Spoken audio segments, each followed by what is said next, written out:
The following is a special presentation of the Westmoreland Sports Network.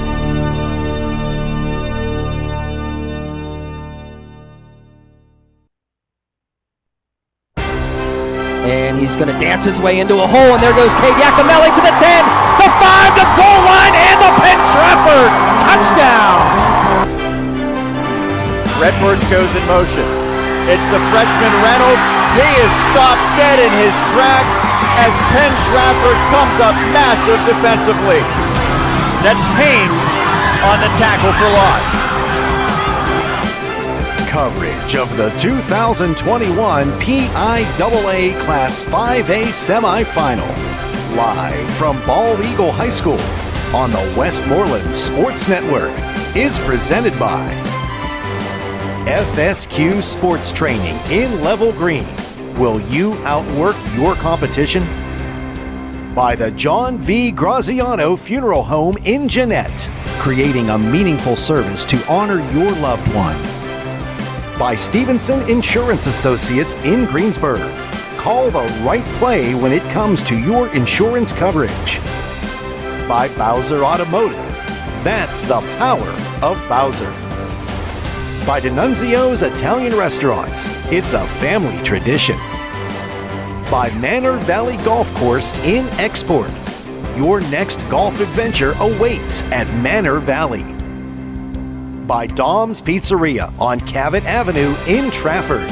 Voted the best pizza in Westmoreland County. By State Farm Agent Alex Hetrick in Murraysville. Like a good neighbor, State Farm Agent Alex Hetrick is there. By Excella Health. Excella Health wants to know, how can we help you today? By Schultz Ford in Wexford, Harmarville, and West Mifflin, the #1 Ford dealer in Pennsylvania. By Westmoreland Drug and Alcohol Commission, prevention is key. By Aesthetic Family Dental in Harrison City, our #1 priority is you, our patient. By Penn Township Commissioner Chuck Conkus. By Dunkin' Donuts in Murraysville, America runs on Dunkin'. By the Larry N. George Agency in Trafford, insuring Trafford and all of Pennsylvania since 1981. By Level Green Plumbing and Heating. Prepare for the winter season with Level Green Plumbing and Heating. By Sendell Motors in Greensburg. Sendell sells for less. By East Suburban Sports Medicine. Feel better, play better, live better. By Martin & Martin Tree Care in Claridge. Proud to help keep the area beautiful. By Dr. Greco Dentistry in Murraysville. Healthy smiles naturally. By State Farm Agent Jeff Brady in Harrison City. By Shula's General Contractors in Jeanette.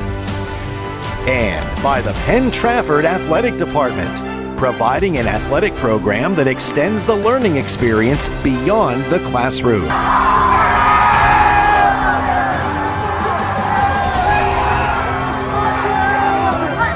Now, the Westmoreland Sports Network takes you live to Bald Eagle High School for tonight's pregame show, presented by FSQ Sports Training. With Sean Benjamin, here's John Flickinger.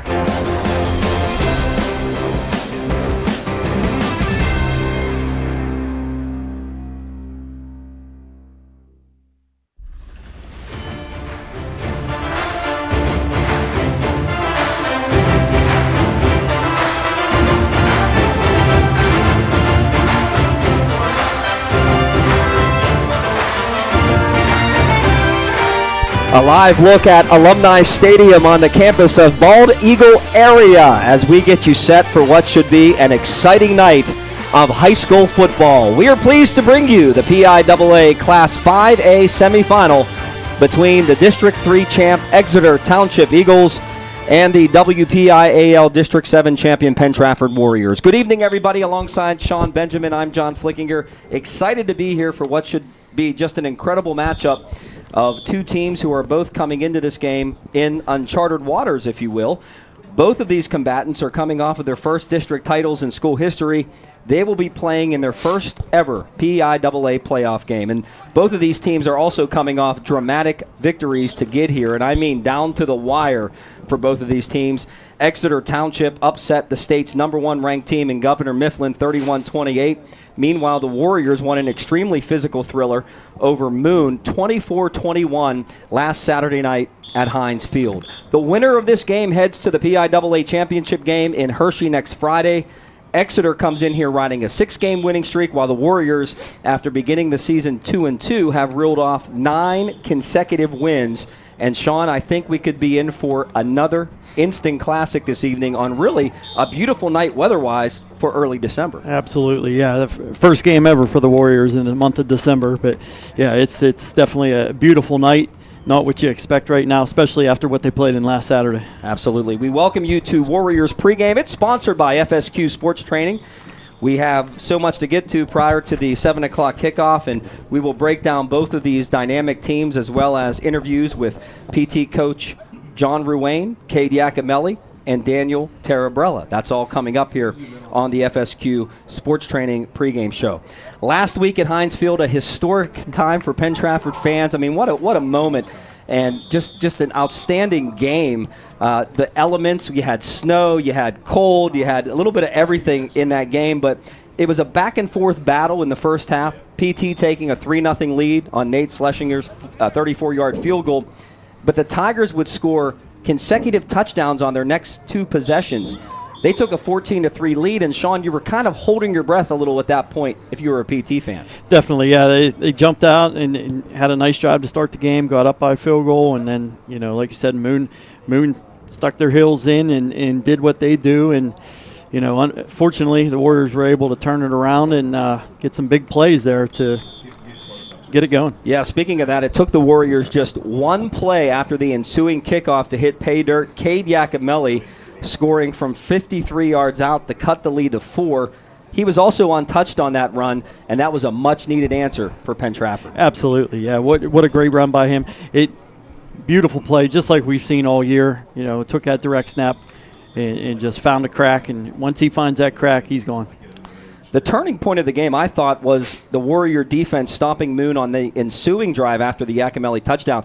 A red zone stance at the PT 6-yard line, and that was when senior quarterback Carter Green hooked up with Iacomelli on a 92-yard catch and run as the senior play caller for the Warriors put the ball exactly where he needed to, and then Cade did the rest. Yeah, just a beautiful play. He saw the Kalkstein was covered on the play, and saw that wheel route going around the side and just put it up over the safety, up over the corner. Just a nice play, and he was off to the distance.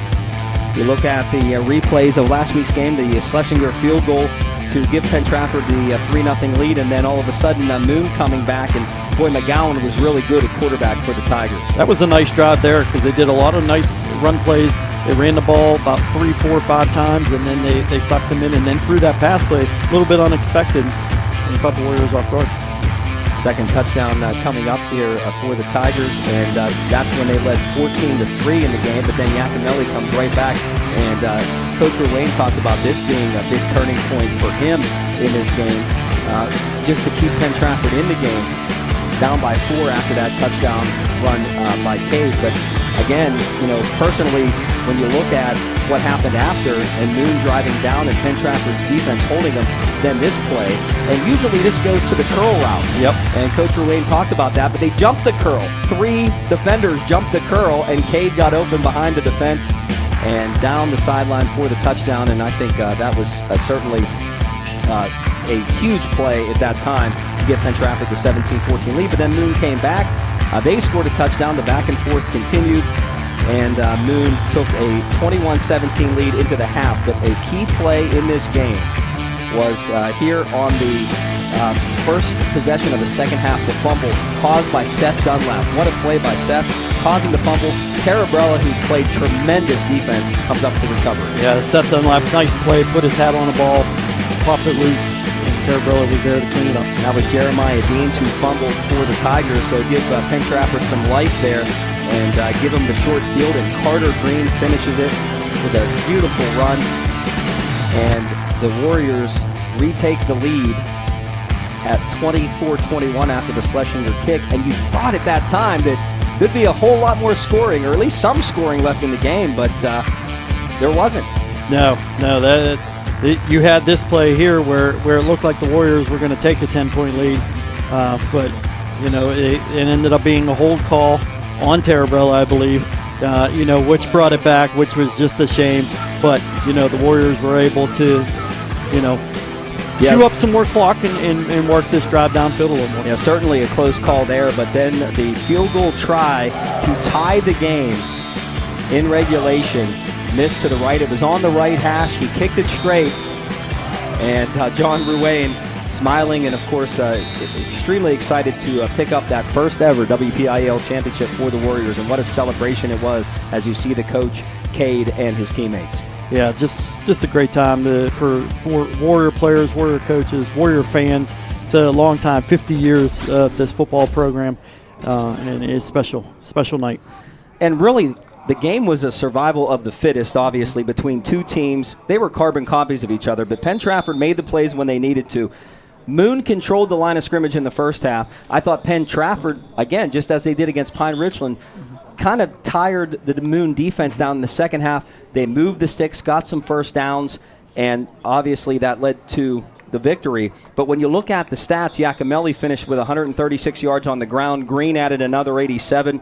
Carter also completed 2 of 6 passes, but both were important. The 92-yard pass, but also we can't forget about the big first down conversion to take more time off the clock, the pass to Jacob Otto. He's the only other Penn-Trafford player that touched the football offensively. They had 324 yards of total offense in the game, 315 of them, Iacomelli and Green. Yeah, Iacomelli and Green, they've been the catalyst to the success for the Warriors. You know, Iacomelli has 484 yards rushing in the playoffs this playoff season with 6 touchdowns. He also has 134 yards receiving with 2 touchdowns, 8 total touchdowns. You know, that's the lead in playoff history. Yeah, it's amazing. 618 total yards for Cade. Green has 291 on the ground, 198 in the air for 2 scores. So collectively, these two have accounted for 1,107 yards in just 3 games. That's not even a season for some players. Right. Yeah, just unbelievable. They have really turned it up once the playoffs hit and have definitely put the Warriors in this position.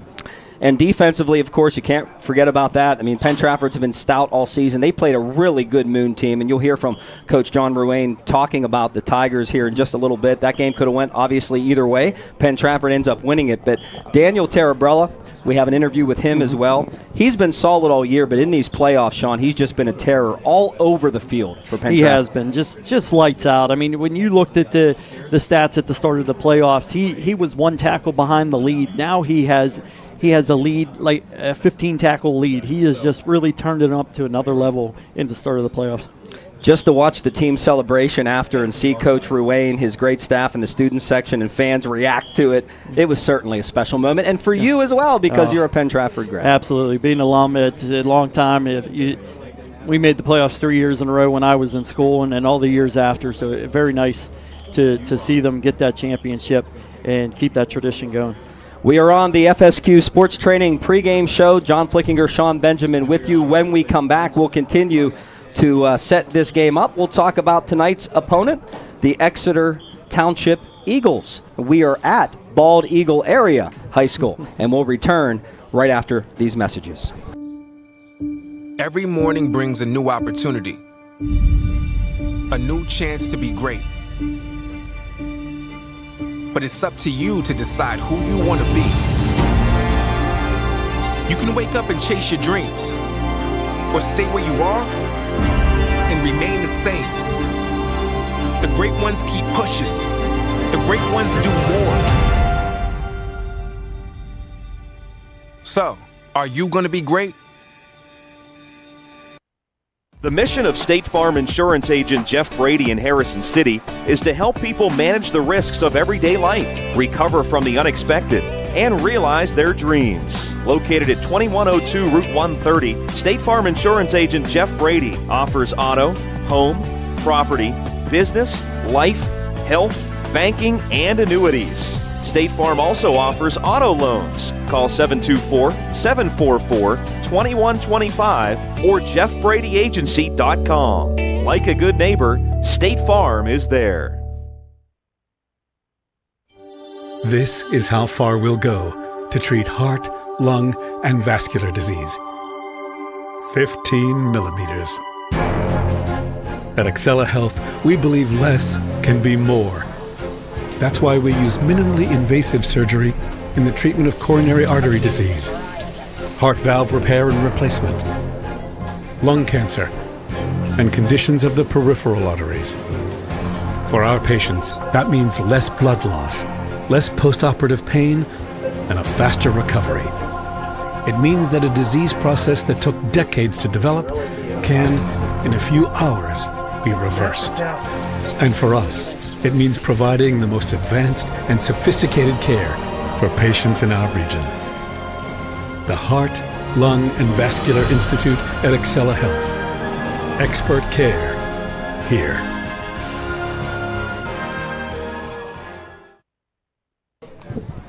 John Flickinger, Sean Benjamin back here at Bald Eagle Area High School. About a 25-minute drive, depends on how you drive, to Beaver Stadium and Penn State University as Warrior pregame continues, brought to you by FSQ Sports Training. Let's turn our attention now to Penn-Trafford's opponent, the Exeter Eagles. And as I said earlier, it's also their first time in the state playoffs.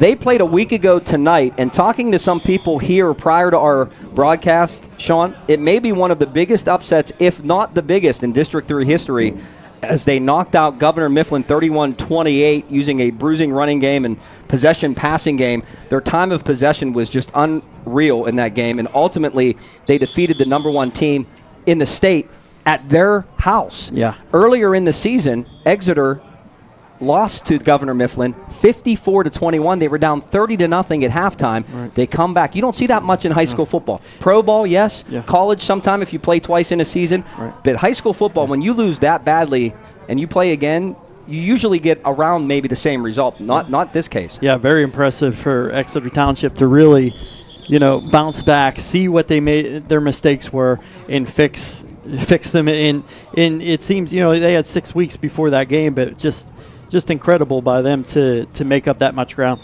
A lot of wind last week in their game against Governor Mifflin, 25 to 30 mile per hour winds, I was told, 30-degree temperatures, and they were still able to do it. Now, Governor Mifflin has a running back, I should say. Well, he's done now. His name's Nick Singleton. He's the number one ranked running back in the country, and he's going to Penn State. He only touched the ball 8 times, and I wondered why that was the case. The first time he touched it several times. I did ask some people this week. They said he had an ankle injury coming into the game, so that obviously helped Exeter. But what also helped them was them able to control the football. Yeah, time of possession was huge. I was able to go back and watch that game, and just to see what they did offensively to hold on to the football and just take that time of possession away from Governor Mifflin. It was just keep their studs off the field. Just a great game plan for them. Very much like PT, Exeter struggled out of the gate. They lost their first 2 of their first 4 games, but other than the loss to Governor Mifflin later in the season, the Eagles went 8-1 down the stretch, and they certainly are peaking at the right time on both sides of the ball. Last week, they had a 14-7 lead after one quarter. They extended it to 21-7 early in the second. It was 21-14 at the half, but then Governor Mifflin scored the next 2 touchdowns. They actually had a 28-21 lead heading into the fourth quarter, but that's when Exeter buckled down, and they were led by their impressive offensive and defensive lines and their star running back, Eric Nangle. We'll talk more about him as we go. And a 22-yard field goal by Mike Moser. They made it a 28-24 game, and then Nangle, who looked like he was wrapped up after about a 3-yard gain, broke out of the pile all the way for a 31-yard touchdown. And then Governor Mifflin gets the football back, 3 and out. They punted away. Exeter never gave it back. They went almost 8 minutes of that fourth quarter, the final 8 minutes, to seal the deal and never gave Governor Mifflin the football back. Very nice drive that they put on. It's funny. It was a 3rd and 8 right before they were able to finish the game off. 3rd and 8, they forced Governor Mifflin to go offside. They forced it got it down to a 3rd and 3, manageable. They were able to get the first down, and that iced the game. Just a good job by Exeter Township. How about this stat? They converted on 13 third or fourth downs in that game. Yep. That's amazing. Yep. And what you could do, and they more than doubled the time of possession in that game. Talk about a couple of players to watch tonight. Obviously, the quarterback, Colin Payne, he's a senior. He's thrown for 2,163 yards, 22 touchdowns to just 6 interceptions, 59% completion percentage. He doesn't run the ball much, though, as you see Colin Payne there on our screen. But they say he has a chip on his shoulder because he was told early in the season he wasn't one of the top quarterbacks in District 3, but he certainly proved it. Oh, absolutely, yeah. He is a possession quarterback. He does a nice job. He doesn't turn the ball over. He He checks off. He makes sure that he has his receivers where he needs them, and it makes big plays when he has to. And we talked about Nangle, a 5'10", 175 senior. He just had a great week. 41 carries last week for 255 yards and a touchdown, the big touchdown, the sealer, so to speak. But they also have some other weapons as well. Their fullback is Tyler Yoakum, a 6', 220 senior. He has 13 touchdowns on the season. A good offensive line, and then they also have a wide receiver. He's only a junior. He's headed to Penn State. Joey Schlaffer, 728 yards, 8 touchdowns. He stands 6'6", 210. Yeah, he is a nice target.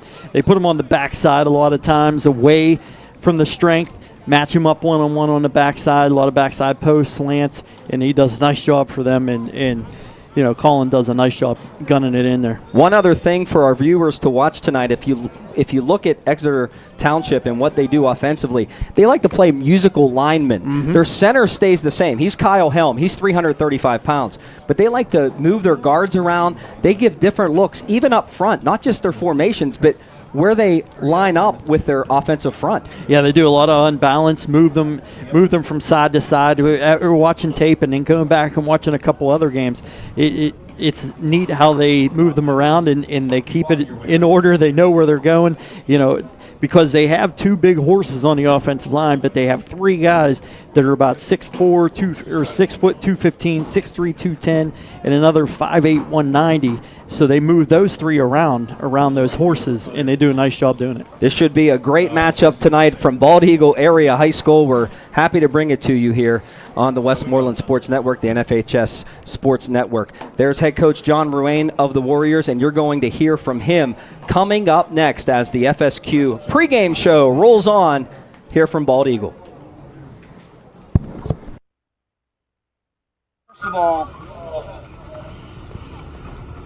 nothing compares to that ride we just had down Pleasant Valley and down 130. And to see this incredible community and support for these young men who for the first time in 50 years of Penn-Trafford High School bring home the championship.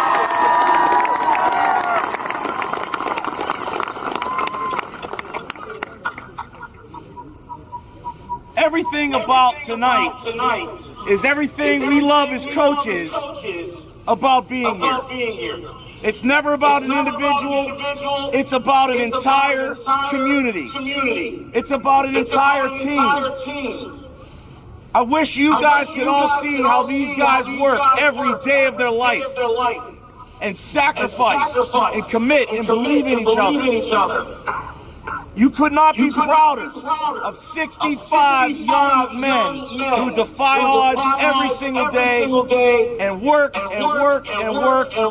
and now they've achieved. WPIAA 5A champion, Penn-Trafford Warriors!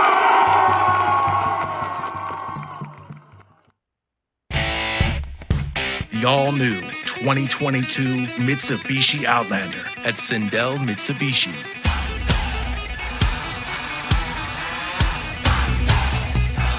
Drive one today for $239 a month, plus an industry-leading 10-year warranty.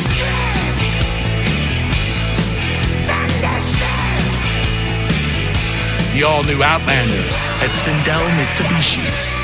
Get thunderstruck.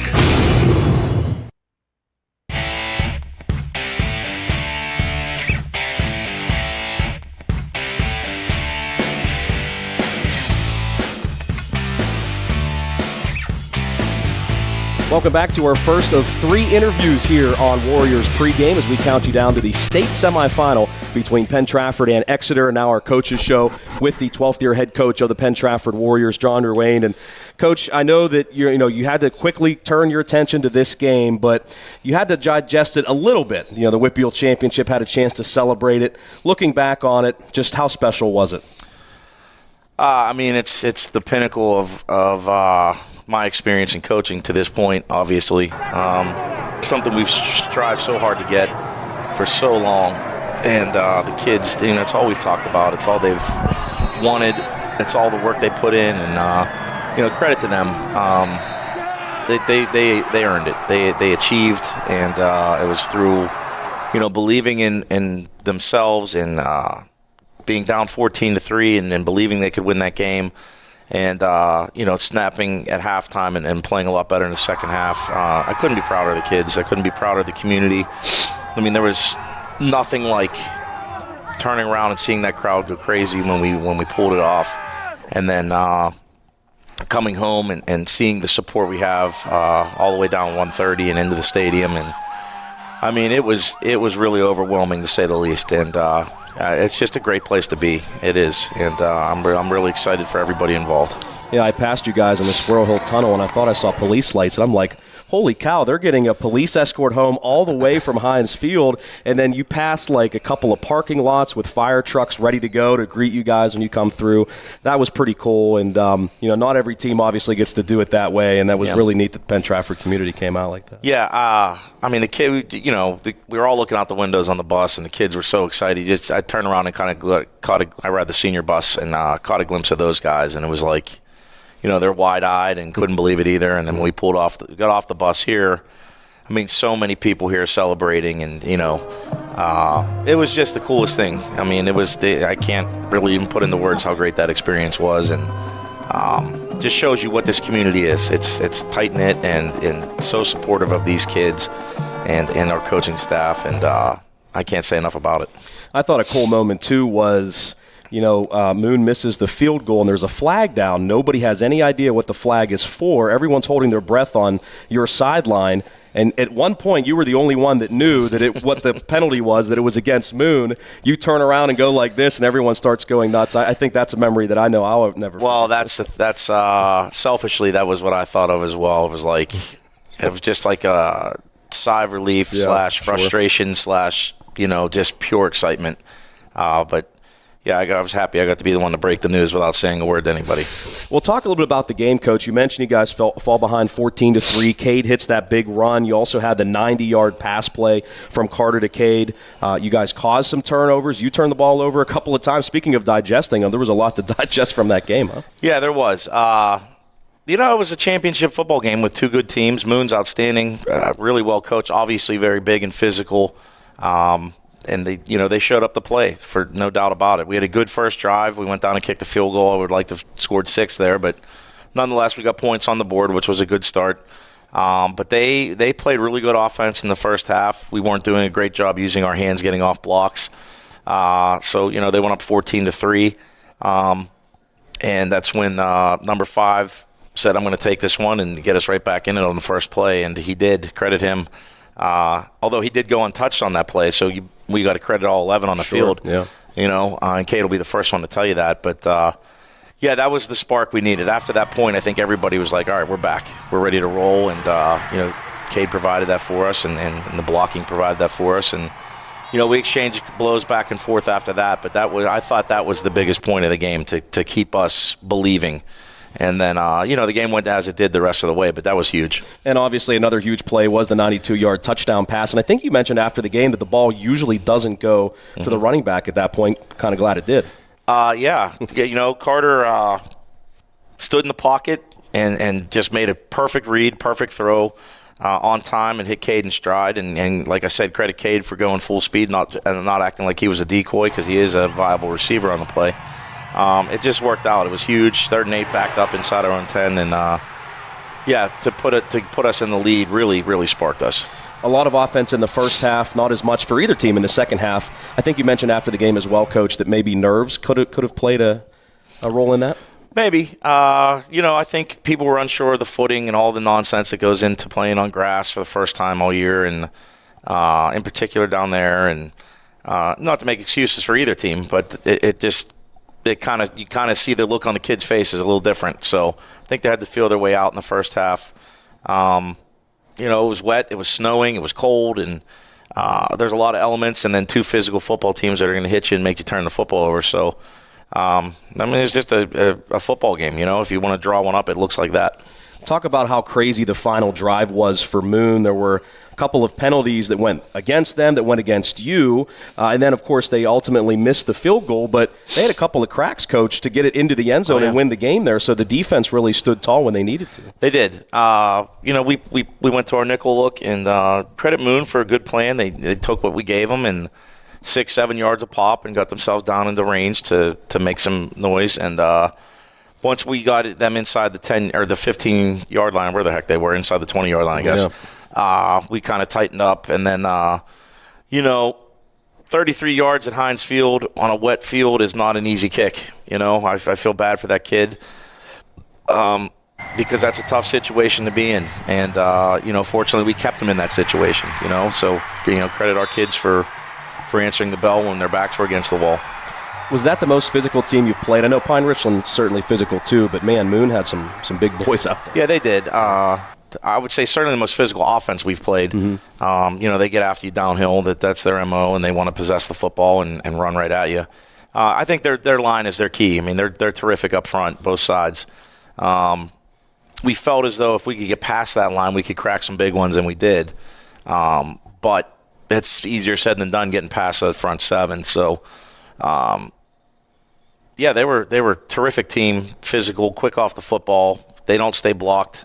That's a reason they were 12-0 in the championship. Having Carter and, I guess more importantly, Cade, obviously Carter's going to touch the ball every play, but with Cade touching the ball so often, do you have to be a little more creative on offense with formations and shifts and motions and things like that, Coach? Yeah, if you watch us, you'll say we're the most boring team on earth. But yet pretty exciting too, in the same way. Yeah, we kind of knew that going in. We thought our strong suit this season would be up front and a lot of physical kids at tight end and H, and a couple guys that could run the ball very well. We try to outflank everybody every week. That's our goal, is to have an extra body at the point of attack. But I think we have really developed our run game. We ran a lot more weak side run, in particular in the last two games.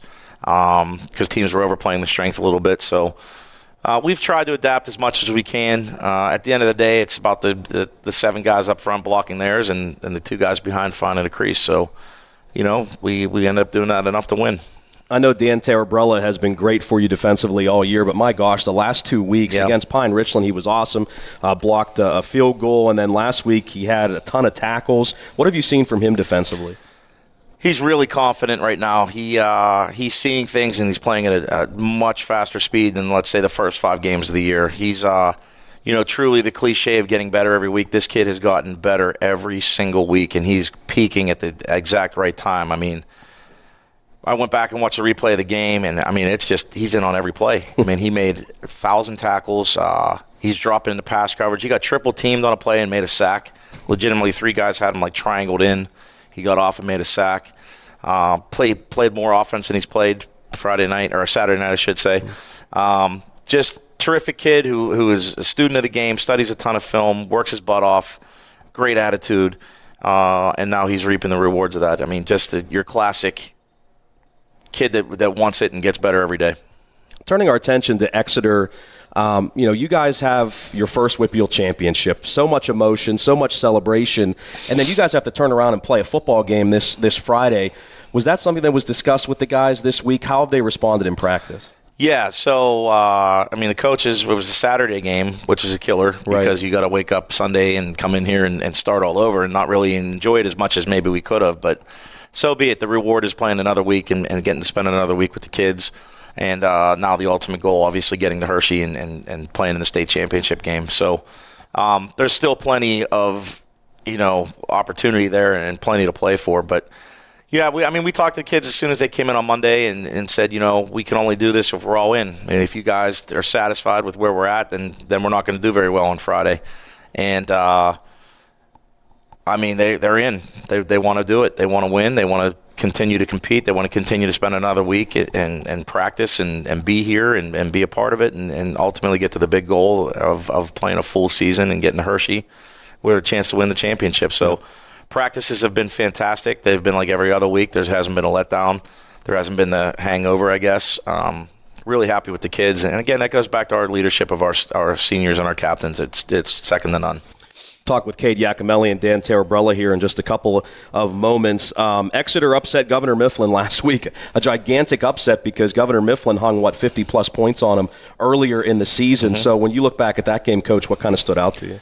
Well, I mean, if you do that against a team that's a heavy favorite, I mean, you got some character. That's number one.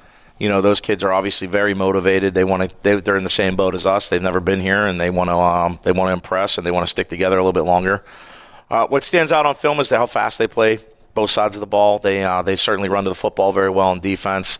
They're very active up front. They do a lot of twist stunts, and they'll crowd the box. They'll spread the box. They'll play multiple look, which is always tough to prepare for.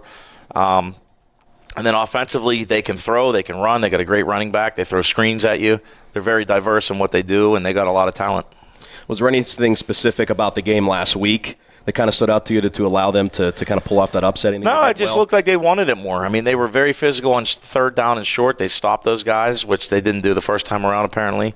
And I saw a couple fourth down plays that they ran the ball, and, it looks like it's bottled up, and all of a sudden the running back breaks free and goes down the sideline and scores. So, it's just a little bit of 1-2 at this point in the year. And maybe the Governor Mifflin thought, it was going to be same old story, and these guys said not a chance. I want to ask you about Joey Schlaffer, who is heading to Penn State, a Division I, tight end and wide receiver. They split him out a little bit, Coach. How do you kind of have to defend him?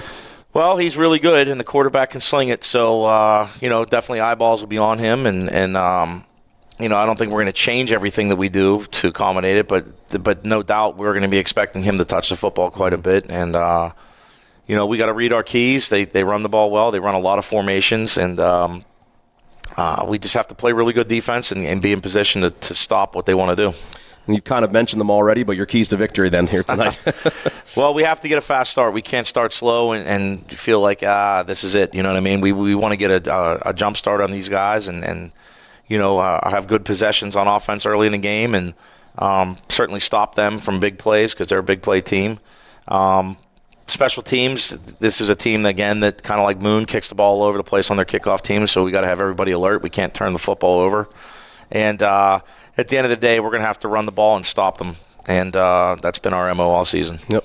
Coach, thank you so much. Congratulations. I'm so happy for you guys, you personally, a staff, and a community, to see the kids and what they were able to accomplish last week, and hopefully get into a state championship with a win here tonight. Indeed. Thank you very much, Dan. Good luck. All you do. Absolutely. That is Coach John Ruane of the Penn-Trafford Warriors. Coming up next, we'll talk with Cade Iacomelli and Dan Tarabrella as our pregame show continues.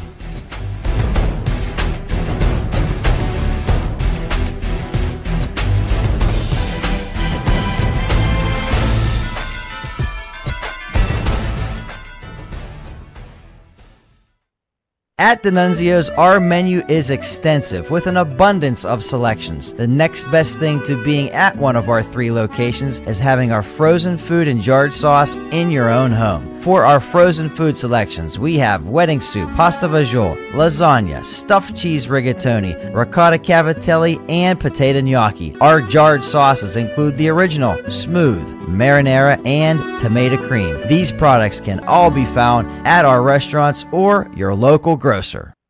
Tarabrella got it. 21. Let's see this angle.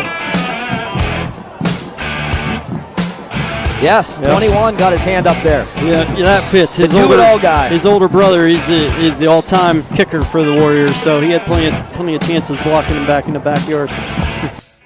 Welcome back to the pregame show here on the Westmoreland Sports Network. We are counting you down to the PIAA semifinal between the Penn-Trafford Warriors and Exeter Eagles, and our first of 2 player interviews. We'll talk with Cade Iacomelli in just a bit, but right now we talk with Dan Tarabrella, who's doing some big things defensively for the Penn-Trafford Warriors and offensively too. First of all, Dan, I have to ask you just how good it felt to hold that trophy that you did last week, come home with the fire truck escort. Just thinking back to it, how good did it feel after putting in so much work here? Oh, it was amazing. It was an amazing feeling to see the community all come together, and the joy in my teammates, my family. It was no other feeling. It was amazing. So when you saw did you know that there was going to be an escort? Did you have a feeling that there might be? Like I had a feeling there was going to be something, but not like that. That was something else. I was telling Coach that I was driving back and I left kind of late. So you guys, I passed you in the Squirrel Hole Tunnel and I saw police lights, and I'm like, wow, they're getting an escort all the way back from Heinz Field. So that was pretty neat to see. When you look at the game, Dan, you guys really seemed to settle down defensively in the second half. Did anything change at halftime going into the second half? Nothing changed. We just wanted to be more physical, get off more blocks, use our hands more, and read more. Mm-hmm. Yeah, you guys seemed like you were able to do that in the second half. And, you go up against a pretty physical Moon team. Was that the most physical team that you've played against, do you think, this year? They were very physical, for sure. They were definitely one of them. They were a very well-taught team and physical. Well, tell me about the defensive stand at the end. First of all, that pass interference penalty against you. I was trying to look up at the big board when we were at Heinz, and looking back at it, what are your feelings on that? I do think it was pass interference. Oh, do you? I reached over him. I guess. All right. He's honest. We like that. But the bottom line is you guys kept them out of the end zone to force that field goal miss. What was kind of going through your mind when they were, getting those small chunk plays going down the field, and then you had to really keep them out of the end zone a couple of times to force that field goal? So what was kind of going through your mind defensively? My mind was just, I knew they were going to try to throw passes, so I just tried to read and try to get hands on the receivers as much as we could and try to stop them. You made 17 and a half tackles in the game. Before we started this interview, Cade was like, yeah, that's a game. I was like, that might be 2 games worth of tackles there. You did a fantastic job. Against Pine Richland, you were all over the place too. Are you playing with more confidence, would you say, right now, even compared to like the beginning of the season? Yeah, I am, but our D-line, they're taking 2 or 3 man on, and they're leaving holes for the backers, and our coaching staff is just taking time out of their families, hours and upon hours, and just trying to get us ready. So it's really nice when we have all the support and help. Well, you give credit to the guys up front, and if they're able to occupy blockers, that allows the defensive linebackers, right, to make plays and the safeties. For sure, they're doing a big role for us. And everything. And I think that goes to show how great of a team this is. It's not just about 1 or 2 guys. And anytime we talk with, Cade and Carter, they're always giving credit to the guys up front. You're giving credit to the defensive line, keeping guys off of you. And that says a lot about this team, doesn't it? Absolutely. We're family, and we take care of each other. Well, speaking of family, I got to ask you what it's like playing for your dad. I know Hannah asked you that a couple of weeks ago, but I have to ask you that again. What's it like playing for him? No other feeling. He's just another coach, and we go upon it. Is he harder on you? Because I played for, my brother was an assistant coach when I played, and I don't know, I guess he really wasn't harder on me necessarily, but I know I talked to some people say, the family's a little harder on you during practice and stuff. Would you say that about your dad? Absolutely, but it's tough love. That's right. What are your impressions of Exeter? What do they like to do well? I mean, what do you, when you look at them on film, what kind of jumps out at you? You could tell that they're a very coached team. They're well coached and they're disciplined, but I feel that they're more run heavy, and they like to pass a lot too. So, was it surprising that Moon threw the ball as much as they did last week? Did you expect them to throw the ball as often as they did? We game planned, or the coaching staff game planned that we prepared for both. Yeah. So we didn't really know what to expect. Okay. So what do you guys need to do well? I'll say defensively, to come up with a win here tonight. Defensively, I feel like we need to be physical, out-physical them. Read our keys and play fast, run to the football. Okay. And how about, I know you said before we started that you would like to play football in college. Do you have any idea where you'd like to go yet, what you'd like to major in, that kind of thing? Maybe education, business, but I don't know where I'd like to go yet. Well, your head coach is a business teacher, so he should be able to help you out with that. Yes, right? For sure. Dan, thank you so much for doing this. Congratulations. Great job last week, and hopefully you guys can get into a state title game, all right? Thank you. That is Dan Tarabrella, starting senior for the Penn-Trafford Warriors. Coming up next, we'll talk with Cade Iacomelli as we continue to count you down to kickoff Penn-Trafford and Exeter in the state semifinal.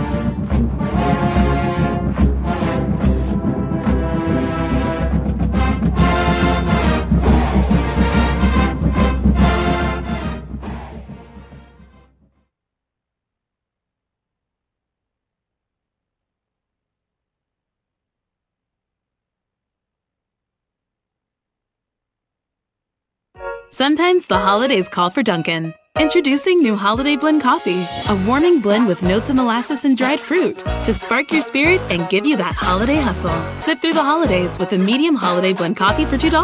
America runs on Dunkin'. Direct snap again to Cade. And he's going to dance his way into a hole, and there goes Cade Yakimelli to the 10, the 5, the goal line, and the Penn-Trafford touchdown! What patience by Yakimelli. That's a D1 guy right there, and you can see why he's doing to Wisconsin. Our pregame show rolls on here on the Westmoreland Sports Network. We talked with Coach John Ruane. We talked with junior linebacker Dan Tarabrella, and now we talk with senior safety and running back, of course, Cade Yakimelli. And Cade, one of the things that I'll never forget from that Whitfield Championship game, and there were a lot of things, is you holding up the trophy in the snowflakes. You guys finally get your first Whitfield Championship, and I know how much that means to you, but kind of talk about just how much that moment meant to you. Just for you to say those words is, out this world. That's when you pray for something and when you want something so bad, and for you to finally achieve it, and for me to finally hold that up in front of all my teammates, in front of the whole community. That's a special moment, and that's something I'll never forget till I die. And I keep looking at pictures of it. I'm obsessed with it. And of course, jumping in the student section was pretty sweet as well, I'm sure. And it was so interesting. You brought up something before we started this interview. When we interviewed you during our training camp previews down on the field, which seems like a long time ago now, you said, we got a shot. And now look at this. We're sitting down talking about the fact that you guys won a Whitfield Championship and you have a shot at winning a state title now. So how cool is that? Yeah, I was just thinking about that sitting over there in that chair. It's crazy how a couple months ago we were just sitting over there and I was talking to you about how I think we have a great shot and for us to finally do it. Yeah. Like I said, it's a burden off my chest, and now it's time to win states. When you look back at that game, and I want to ask you about the game specifically, but you're playing at Heinz Field for a Whitfield Championship. The snow's falling. Did you get a chance at all? I know you're so focused on the game itself, but did you get a chance at all before it was over to kind of take it in, or was it just like laser focus on the actual game itself?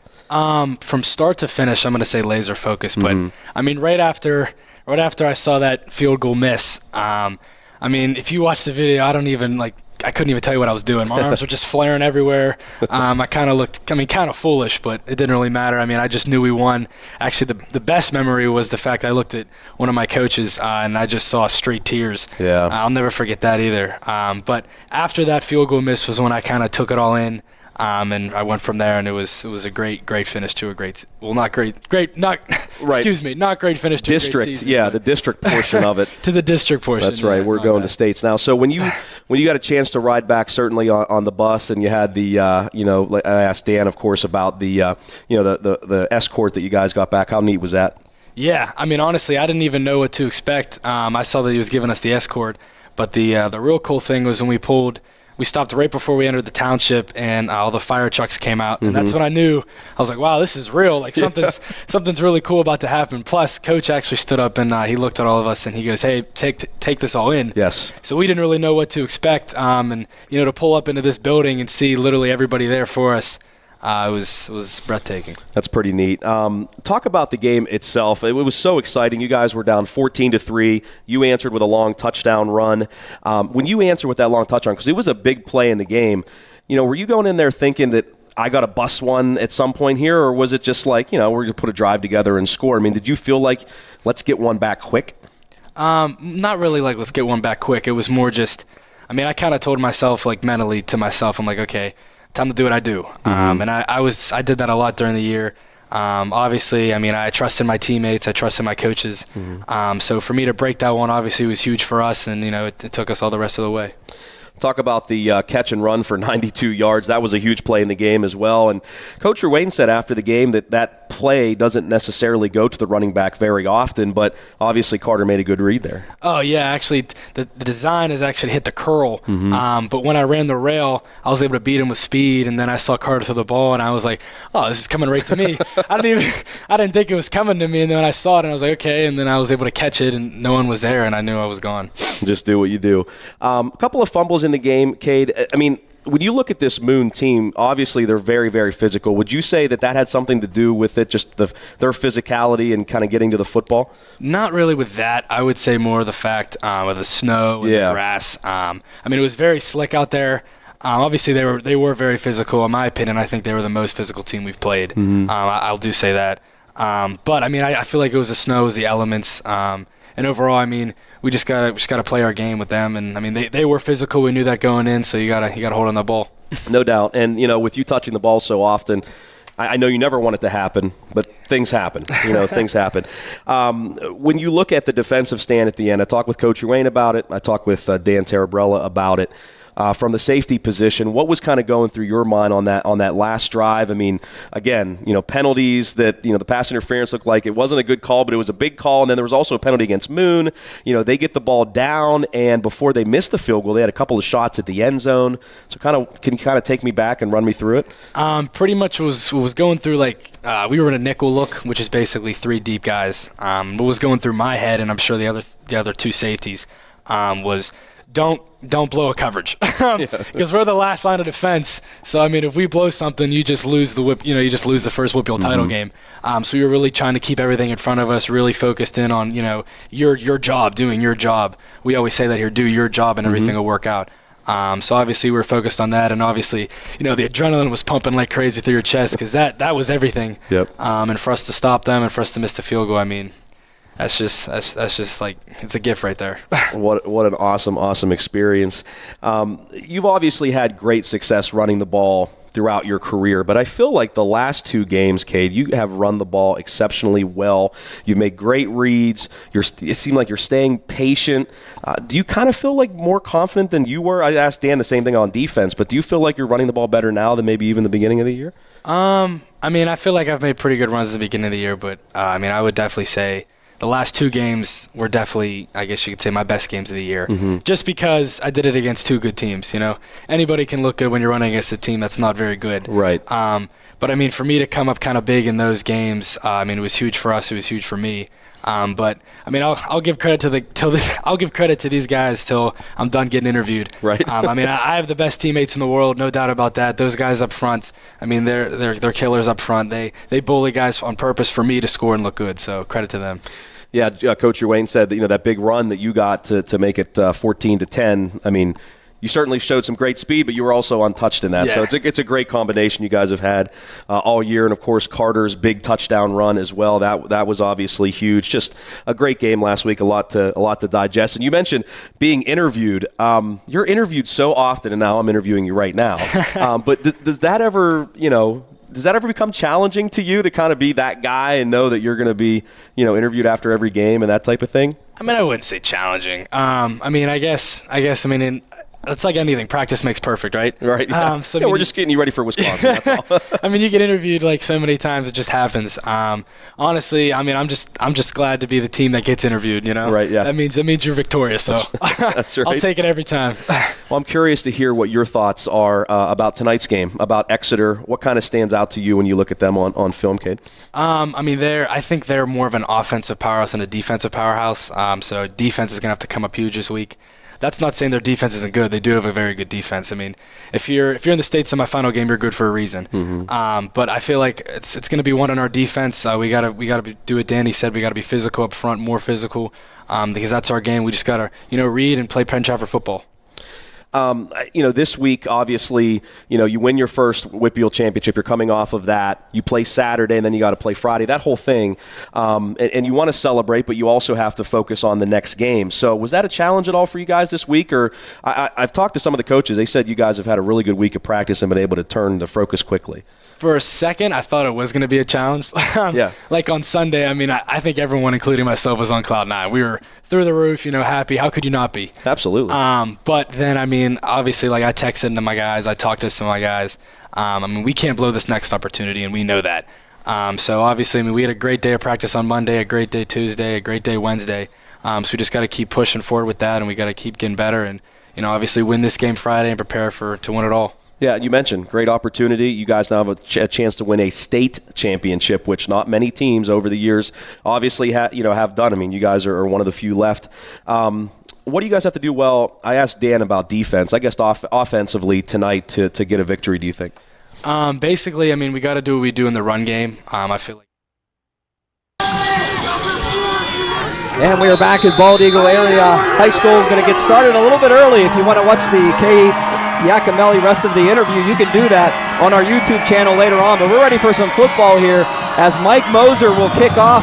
Penn-Trafford is going to receive this opening kickoff, and we are underway. And the kick over the head of Otto. He pulls it in at the 5. And Jacob up over the 25, and there he goes, 40, 45, 50. Jacob Otto, we needed a big play from someone tonight on special teams, and Otto delivers it for the Warriors all the way down to around the 20-yard line of Exeter. What a nice return by Otto. Found a crack, got into it right down the sideline. What a way to start for the Warriors.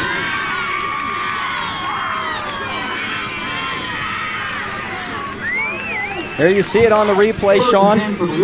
Good blocking there. Look at the wall set up. Nice job. Took it about the 3-yard line. Did a nice job finding that crack, getting upfield. What a way to start. Carter Green lines him up. And a jet sweep to Iacomelli. He has running room, and Cade picks up a good gain on first down. We're going to set up the lineups as we go here. Exeter defensively, led up front by Lucas Palange. 20 tackles for loss, 7 sacks. Their inside linebacker, Tyler Yoakum, has had a tremendous season. 98 tackles for this Exeter team. They are strong up front, strong in the linebacking core. We saw a lot of that against Pine Richland. Yeah, definitely. Same recipe. Yoakum, another stud linebacker, 210 career tackles, 27 and a half tackles for loss. On second down, Green running option right is going to keep. Will be taken down, but it's going to be a first down for the Warriors. They move the sticks. Just like that, a big special teams play. Penn-Trafford's knocking on the door. Got that big first down to start the drive. Big play to start. Definitely what the Warriors wanted to start the game.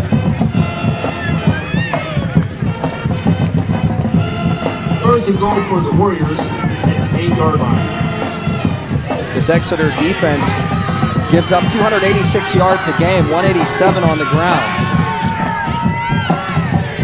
Green gives, Iacomelli spins off of a tackler and gets inside the 5 to about the 4-yard line. Not much there, but Cade made something out of nothing. The Warrior offensive line definitely has the advantage, I feel, tonight. They're a little bit bigger than some of their defensive linemen. Like we said before, a couple big horses they have, but overall, the Warrior offensive line is very good. Lash had a shot at him, Joey Reedy, and this defense, I mean, they've been tremendous all season for Exeter, especially in this 6-game winning streak. Green will fake this time, and he takes inside the 5. There's a flag down. He's into the end zone, but hold everything. A flag is down at the 5-yard line. I think we might have had. Yep, the fight song is playing here, but I think this might be coming back. Yeah, not looking good there for the Warriors. Look like, see what the call is. It's a hold. Holding. That was a quick holding call. That was a quick flag. That's why I was a little shaky on what the call might be. I'm not sure. I could not hear the official as far as a number is concerned. They do say numbers now. I don't see it there. Unless they called it on Enoch, but it looked like he just pancaked his Yeah, his it looked man. like Moorhead coming around. You see him reach and kind of grab a little bit, and that might have been where they threw it. Very ticky-tacky to start. I'll say. 10-yard penalty. 2nd and goal now. From the 14. Green out of the backfield to Iacomelli. And Iacomelli is tackled right there at the 14. Made it got to the 13-yard line. It's going to be 3rd down. And again, the important thing here for Penn-Trafford is to get points out of this first possession. They had the nice kick return, and the penalty set them back. And you know Coach Ruane talked about fast starts and no penalties. Yeah, definitely a bad break for the Warriors. They get the touchdown, but it gets called back. Want to come out with something here. Big play here on 3rd down. Tommy Kalkstein and Otto split to the right, trips to the right. And the official stops play, did not signal timeout yet. Oh, the scoreboard malfunction. It literally went out. Nothing on the scoreboard. So if that's the case, they'll keep it on the field. There you see the shot of the scoreboard. Not a good start here at Bald Eagle. Yeah, it definitely doesn't help. Penn-Trafford was already in formation as well, so they'll have to huddle back up again on this big 3rd and goal from the 14-yard line. It doesn't help our producer, Dan Flickinger, either up here, right? Without the scoreboard, but he can handle it. Here we go. Trips to the right. Haynes is the inside receiver. Giacomelli to the wing now as Green is back. He is pressured, and he will go down. Just couldn't find anybody on the roll out there. Didn't want to take a chance. You could see them closing down on him. Took the sack. Schlesinger out for the field goal. Yeah, we talked about Palange, and Palange from the backside takes care of Green. So 38 yards coming here from the right hash mark for Nate Schlesinger, who's been unreal all season long. 8 field goals, 48 is his long. This will be 38. And he knocks it through with plenty of leg. So just as the Warriors did a week ago against Moon, they take the early 3-0 lead, and we'll be back after these messages.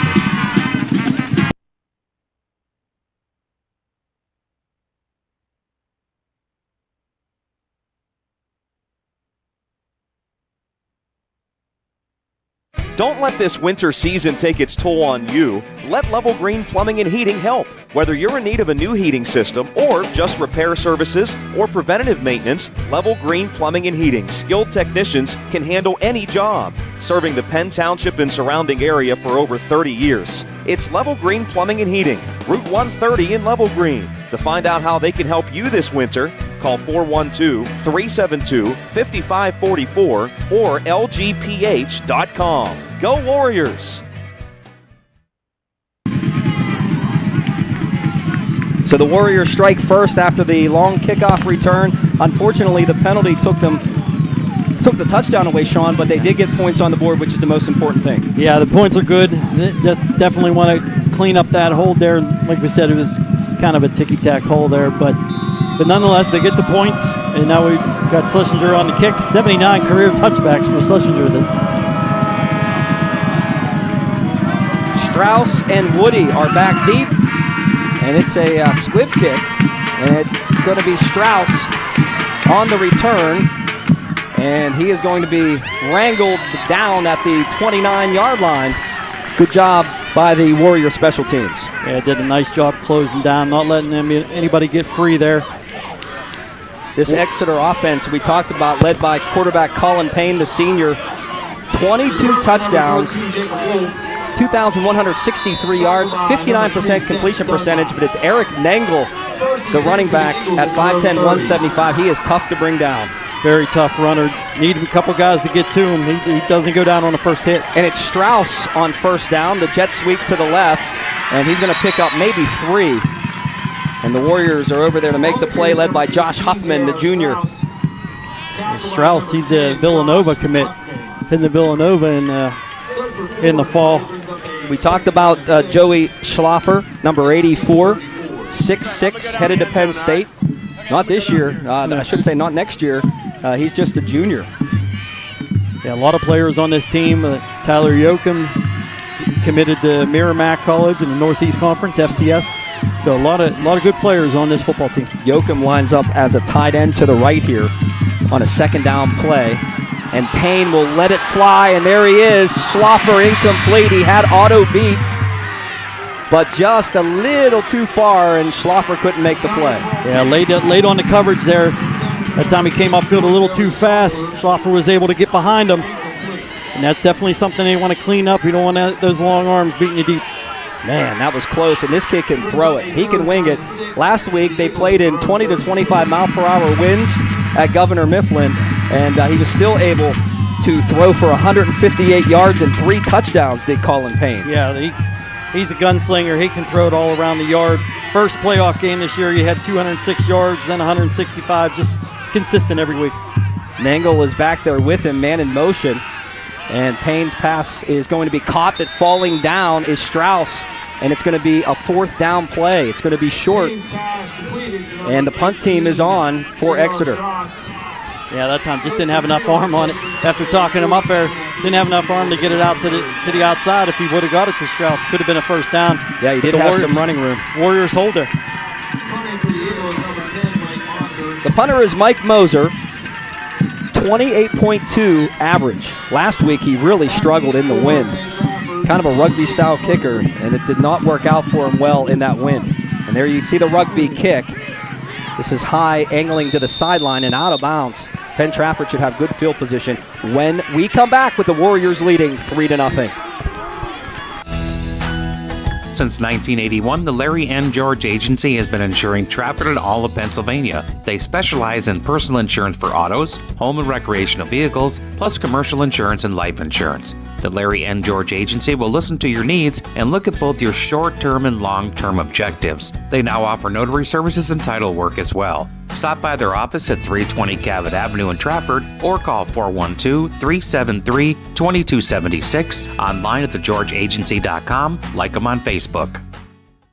Penn-Trafford first down from the 36. Iacomelli dances his way through a hole, and he gets up to the 41-yard line for a nice gain on first down. And just like we said last week, Sean, it's going to be tough sledding as the scoreboard is back on now, but tough sledding as it was against Moon. These are two very good offensive and defensive lines on both sides of the ball. Very good defenses, very good team speed, both teams. You know, so far, Coach Urain has moved Cade around. He's put him out at receiver, brought him on a jet sweep, put him in the backfield, direct snap, moving them all around the formations. This time a pistol look with Green back there, and Carter's going to throw. Quick curl and a little hitch and pitch there, and it's caught. It's completed, but it's going to be a first down, I think, for Penn-Trafford, but they probably wanted more out of that, but Iacomelli ends up picking it up or not. No, they're going to mark it short by about a yard, maybe a half a yard there. Our vantage point's kind of screened a little bit with these windows, but we're looking on the monitor here. Breaking out the tricks already there. Yeah. With a little hook and sugar. Yep. I think Paul Schofield mentioned that before the game. Maybe they tried that against Pine Richland and just couldn't get it off. They got it off this week. Iacomelli out at wide, receiver to the backside. Green is by himself. We saw this last week go for a touchdown. And it looked like defense maybe in the neutral zone. That's not the case. And Carter is going to be hit, and he's going to not get there. He didn't get anything. And it's going to be fourth down. He might have lost a half a yard there.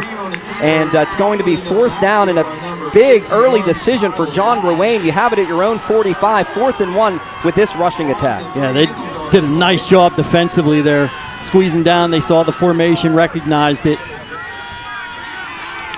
Lash. And it looks like they're going to go for it here. Yep, Lash and Orzulik and Yoakum, they were all in there for Exeter.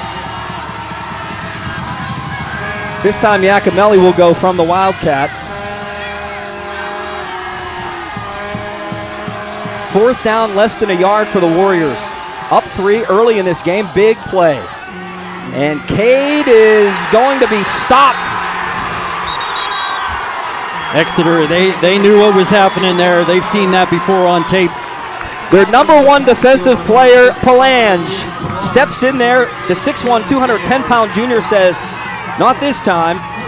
And he makes the play. You saw right there, as soon as they spread the formation, put Iacomelli back, Yoakum cheated up into the A-gap, and they were ready and squeezed down. They did a nice job squeezing from both sides. Yeah, Richie Karsten, give him credit too, number 6. He didn't make the tackle, but he made the play initially. And now Exeter with the football. We'll see if Nangle gets his first carry of the night, and he does. And there he breaks one tackle at the line of scrimmage. He gets outside, and Eric Nangle gets a first down and more in deeper to Penn-Trafford territory. Dynamic running back is Nagel. We talked about it a little bit at the beginning. 2,600 yards in his career, 28 touchdowns, 13 games over 100 yards. The kid is just dynamic and has been a big workhorse here in the playoffs. Green had a chance, and they run him out of bounds across the way, but first down of the night for Exeter, and they're at the Penn-Trafford 25. They run a lot of this I formation. Here's a counter to Nagel, and this time not much. Nice job by the Warriors there, squeezing down on the counter play. Going back to Nagel real quick, in the District 3 semifinal game, he had 28 carries, 332 yards, 5 touchdowns. Also had a reception for a touchdown for 83 yards, and then carried the ball 40 times again in the game against Governor Mifflin last week. Yeah, just a workhorse. He is. 41 touches, 255 a week ago in that win. He gained 2 there, 2nd and 8, offset backfield this time. They run all kind of different formations. This time the toss to Nagel, and he's trying to get out of there, but the Warrior defense says no and drops him for a loss, and it's going to be 3rd and long, led by Enoch and company. Carabrella also there for Penn-Trafford. Carabrella did a nice job coming up from the outside. Played the outside shoulder real nice, forced him back inside, and the Warrior defense pursuing to the football were able to get the loss. Seth Dunlap as well, give him credit. Enoch working off the block. Same thing with Carabrella. So 3rd and 9 now. Again, both of these teams have pretty good kickers. The pass over the middle is caught for the touchdown by Schaffler. That time he gave a little head fake to Otto. And just like we said on the first time they went to him, you know, those long arms can't let him get behind, because all you got to do is toss it up and he'll grab it. 23rd touchdown pass of the season. Payne to Schlaffer, the Penn State commit. He was open earlier in the game. He got the inside positioning there, and he beat Otto, as you mentioned, Sean, for the score. Yeah, no help over the top. Carter got sucked down inside, and Schlaffer over the top. Moser's kick is good, and now Exeter has a 7-3 lead. Stay with us. We'll be back with more action here, 4:03 mark of the first quarter.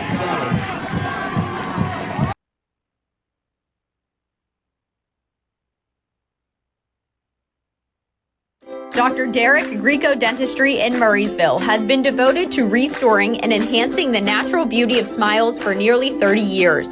Dr. Greco and his skilled team have a long record of expert care and a focus on whole body health.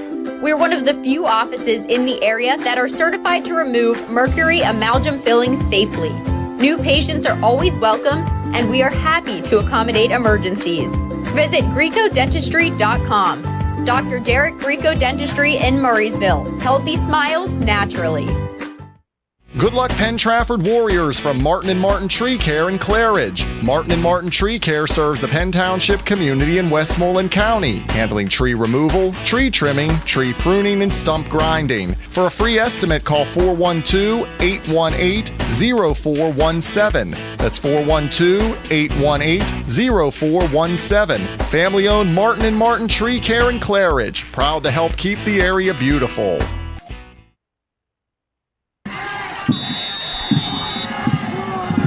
Touchdown pass from Payne to Schlaffer gives Exeter a 7-3 lead here. First quarter action as Moser will kick off, and it takes a high bounce. It's going to be taken on the run by Otto. And Penn-Trafford will get the football out to the 36-yard line. Otto will not go down.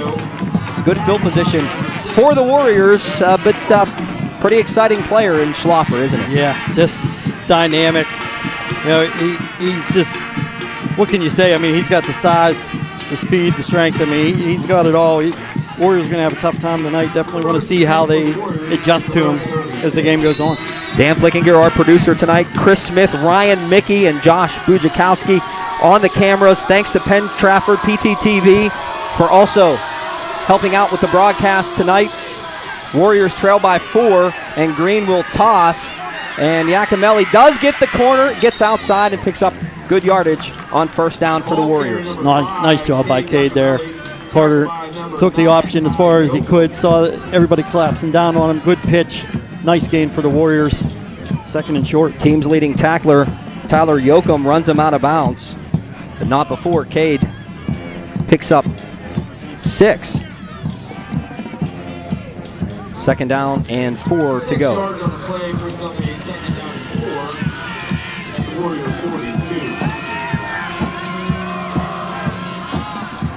Iacomelli again with a big hole this time, and there goes Cade into the secondary all the way down to the 33-yard line. Nice run for Cade there. Found a nice crack. He comes in 2nd all-time in rushing in a season, 1,634 yards. Jacob Haynes on that left side with a nice block at the point of attack to allow Iacomelli to break free there. And Penn-Trafford has it at the 33 of the Eagles. Here's Ian DeMary in the game. He gets a carry, a rare carry, and he's going to be stacked up after maybe a yard. So far, the defensive line for Exeter really doing a nice job on the Warrior offensive line. First time we've seen it here in the playoffs this year. Yeah, that was Palange again who led the charge. Rush was in there as well. They're saying Palange. I asked before the game some pronunciations. They said Palange. We'll go with, I don't know, Palange? On 2nd down, it's Iacomelli, and look at him dance through a hole.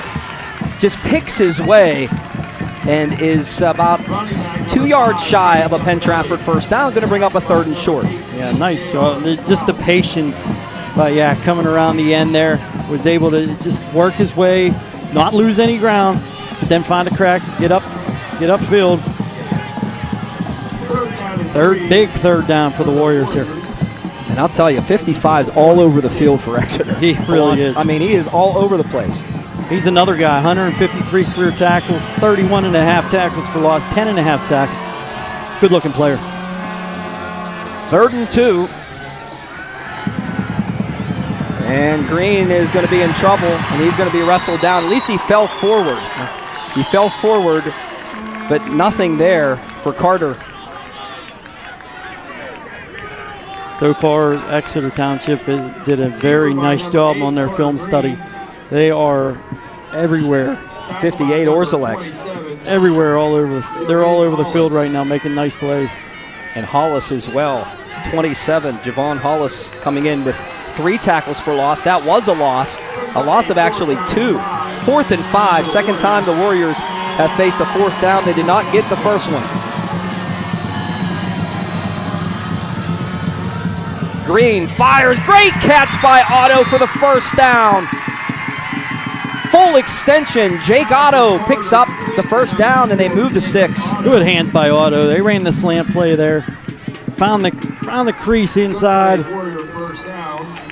Good looking play there to get the first down. Keep the drive moving. Big play for the Warriors. Yeah, absolutely, especially when they did not get it the first time. They're looking at the clock, 20 seconds to play. Penn-Trafford has it at the 17-yard line of Exeter Township. Kalkstein in motion. Green is back, setting up a screen. He completes it to Iacomelli. He has a blocker to the 10, and he goes down at about the 6-yard line. Is there a flag now? Did you? No flag. No, first down. Looked like he should have got the stick there. Miller made the stop. That'll be the final play of the first quarter. 7-3, Exeter in the lead. We're back on the Westmoreland Sports Network with second quarter action after this.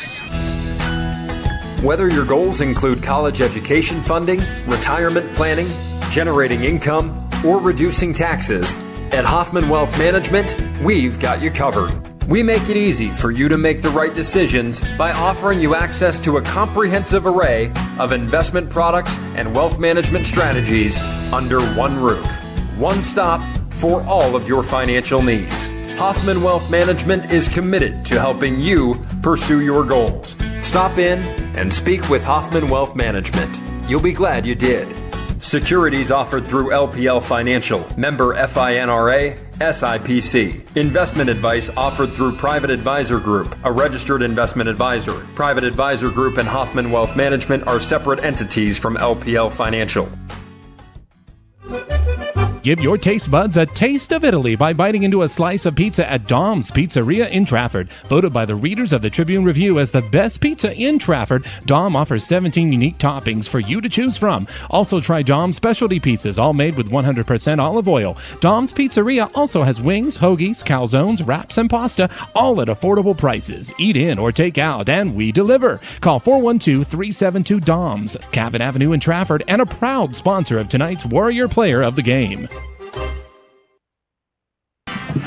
Second quarter action here on the Westmoreland Sports Network. Penn-Trafford on the march. Want to say hello to our friends at Dom's Pizzeria in Trafford watching in tonight, this one. And congratulations to Don Pecora for a good season with the East Allegheny Wildcats. They were playoff bound. They won a playoff game this year. Congratulations to him. And thanks to all of our sponsors. Penn-Trafford from the 6-yard line here. They have goal to go. Iacomelli will await the snap here.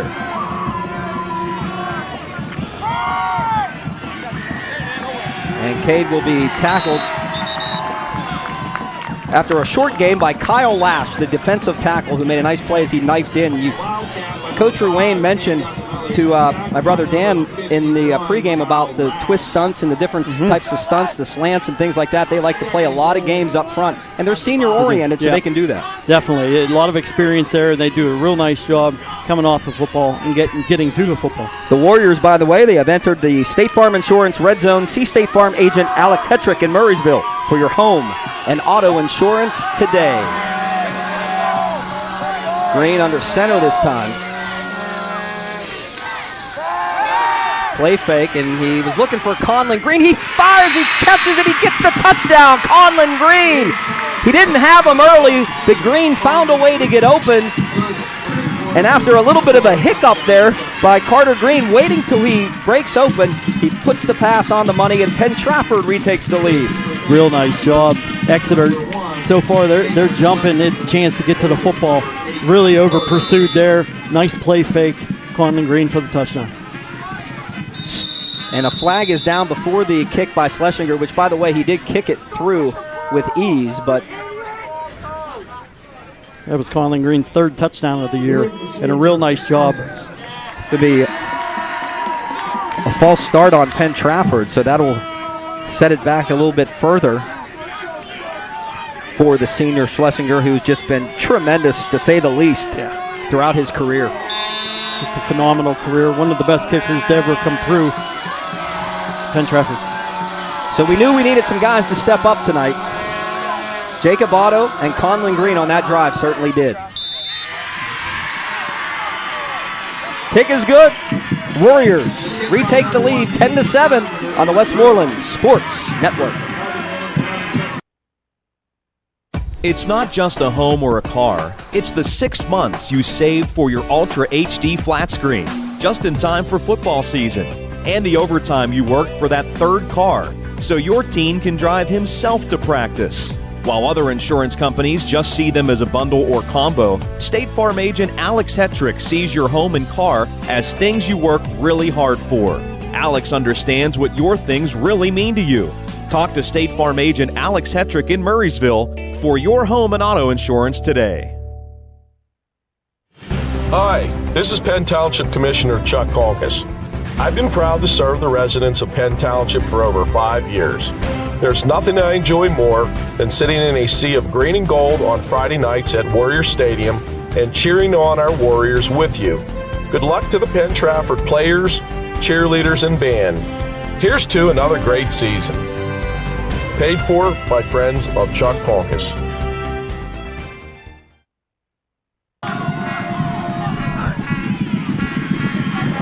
Here's the kick. It's going to be handled by Wolf at the 5, and Wolf is going to be swarmed in. Nice kick by Schlesinger. We talked about that as well. Nice and high. Fielded at about the 2-yard line, and man, Exeter with a long field to drive here. Yeah, it gives you a different dynamic when you can create those touchbacks, create those deep balls, hang it up high, make them return. Keep them deep. When you force a team to go 80 yards, that's a tough deal. This Exeter offense, they put a lot of points on the board this season in their victories. They averaged 39 points per game, Sean, and this Penn-Trafford stout defense is going to be certainly tested throughout the night, as we've already seen. And here's Nangle on first down. He doesn't get anything. Nice job by the Warriors getting off blocks there, pursuing to the football. Enoch Huffman in there. Conlon Green also, the backers flowing real nice. And again, we saw it to the backside, Schaffler to the backside. They like to put in backside one-on-one, and we see why on the last couple possessions. Yeah, and John Ruane mentioned, we need to stop the running game. He's certainly a great back, but also they're, two-dimensional. They can throw it. Yep. Payne will play fake this time, and he goes deep down the middle, and this time it's incomplete. Heilman with the coverage. And that pass was intended for Carson Schmidt, the 5'10 senior, and it's third down. They tried to go long ball again. Yep. That time, little mix-up. They push Schaffler to the backside, but then they run the boot, which ends up turning Carson Schmidt as the backside receiver. Put him on the post against Heilman. Nice coverage. And the Warriors holding now 3rd and 10. You got to look for Schlaffer here, and Heilman's out here on him as Schlaffer stands at the sideline to get the play, along with the quarterback Payne. That's 7 seconds on the shot clock here. Nope, timeout. Yep. Matt Bowers, the head coach, by the way, of Exeter, he's done a tremendous job with this program, and they're going to burn a timeout here. We're going to step out as well. We'll be back with the third down play right after this.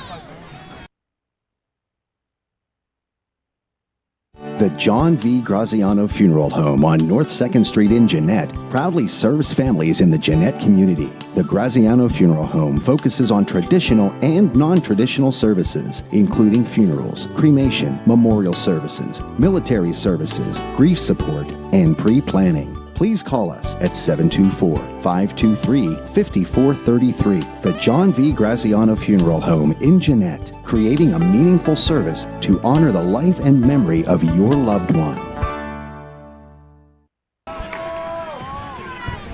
Third down play coming up for Exeter, and boy, would this be a huge defensive stop for Penn-Trafford, especially where Exeter is right now. If they can get off the field here.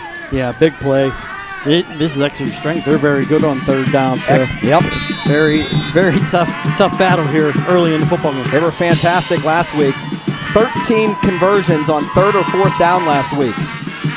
Payne pressured, throws over the middle, and it's caught, and there's the first down to Schlaffer. Strauss. Yep. 18, not 84. It was Strauss who made the catch. And just like Penn-Trafford's auto, that was a nice catch there by Strauss. Yeah, just so many targets out there for Colin Payne to throw to. He's got Carson Schmidt, Joey Schaffler. Then you had J.R. Strauss coming across the middle. He has 20 career touchdowns. Yeah, Declan Ochendowski had the pressure, but just a little bit too late and moved the chains. A big first down for Exeter. And here's Nangle, and he is stopped. Maybe a yard. Yeah, they're going to give him a yard. That is all. And this Penn-Trafford run defense so far tonight has done the job as Huffman again comes up and makes the hit. Huffman, Terrabrello as well. Terrabrello with 91 tackles. He really shot up, like we said. He was a tackle behind coming into the playoffs and had coming into the game about a 24 tackle lead coming into this game. Now last week, McGowan for Moon, you wouldn't call him much of a pocket passer. He exited the pocket quickly. This guy in Payne, he stands in there tall and makes the throws. He doesn't run much. And as I say that, he's going to take off, but they got him. Enoch and Jolly bring him down after a short gain, and another third down coming up as nobody open. Good job by the secondary. He does a nice job. He's a very good possession quarterback. Doesn't see anything. He doesn't force. He'll come upfield. That time he picked up 5 and a big third down. Yep, 3rd and 5, and of course, the Exeter fans are on the press box side where we're at. Penn-Trafford fans across the way. Huge contingent here tonight of Warrior faithful. Schmidt goes in motion, and a flag is down. I think he maybe turned up too early. This should be a legal formation. And that would certainly help the Warriors. It'd be 3rd and long again. Yep. False start there. Yep. Big play. But just like on the last possession, it was 3rd and 10. You know, they picked up every 3rd down tonight. See if they can keep it rolling. Yep. In that game against Governor Mifflin, if you joined us late, Exeter was nursing a 3-point lead, and they controlled the football in the 4th quarter for almost 8 minutes to end that game. Just an incredible picking up 3rd downs. They picked up 2 key 3rd downs to keep that going. Couldn't get him off the field. Penn-Trafford will try here. Back to throw, looks for the screen. Now he fires the pass. It's intercepted. Tarabrella. 7, no, Heilman. Heilman, 7, makes the pick. Sorry about that. Liam Heilman picks it off, and you could see that developing from up here. A beautiful play. Very beautiful. Coach Wayne talked about it in his pregame. They like to run the screens. That time they set up the screen. They brought the wheel route with Yoakum out of the backfield. Or it might have been Strauss. They brought that wheel route. And Howman did it. Yeah, it was Yoakum. Yep, Yoakum came out of there. I saw that play last week, and it worked. Not tonight. And the Warriors have a big chance here in Exeter territory. And here goes Green for good gain to the 15, maybe the 14, as he stretches the football across. Key possession here for the Warriors. Capitalize on the mistake. Going back to that play, Howman did a nice job reading that. They worked on the screen plays all week. It was a big concern for them. They run a myriad of offensive screens, so that time they were able to pick it up. That was an excellent play by Liam, and my apologies as I look. Yeah. It was right there where the double pane was. I'm going to make excuses now. See, Cade will take the snap here. Penn-Trafford with a 2nd and 3 from the 15. And he cuts up inside, and he's going to be short of the 1st down, but he does fall forward for a couple. So another 3rd and short, 3rd and a yard for Penn-Trafford. Yeah, just short on the play. Kyle Lash, 51, one of the leading tacklers on this defensive front, made the stop. Huge play for the Warriors here. They have 2 downs to do it. I don't think a field goal is in play here unless they get dropped for a loss. Right, double tight look. They got them all lined up now under center. Nice call. And Green will move it forward. He's still going. Carter Green inside the 5-yard line. Never stopped his legs. He kept on churning. Nice call by the Warriors there. They folded him. He came up to the line looking like he was going to change the play. Got under center. Watch his legs. Never stopped. Kept moving. Just a nice play. That was shades of Nangle's game-winning touchdown run last week for Exeter. Governor Mifflin had him bottled up, and he just broke out of there and went for the score. So, 1st and goal from the 3.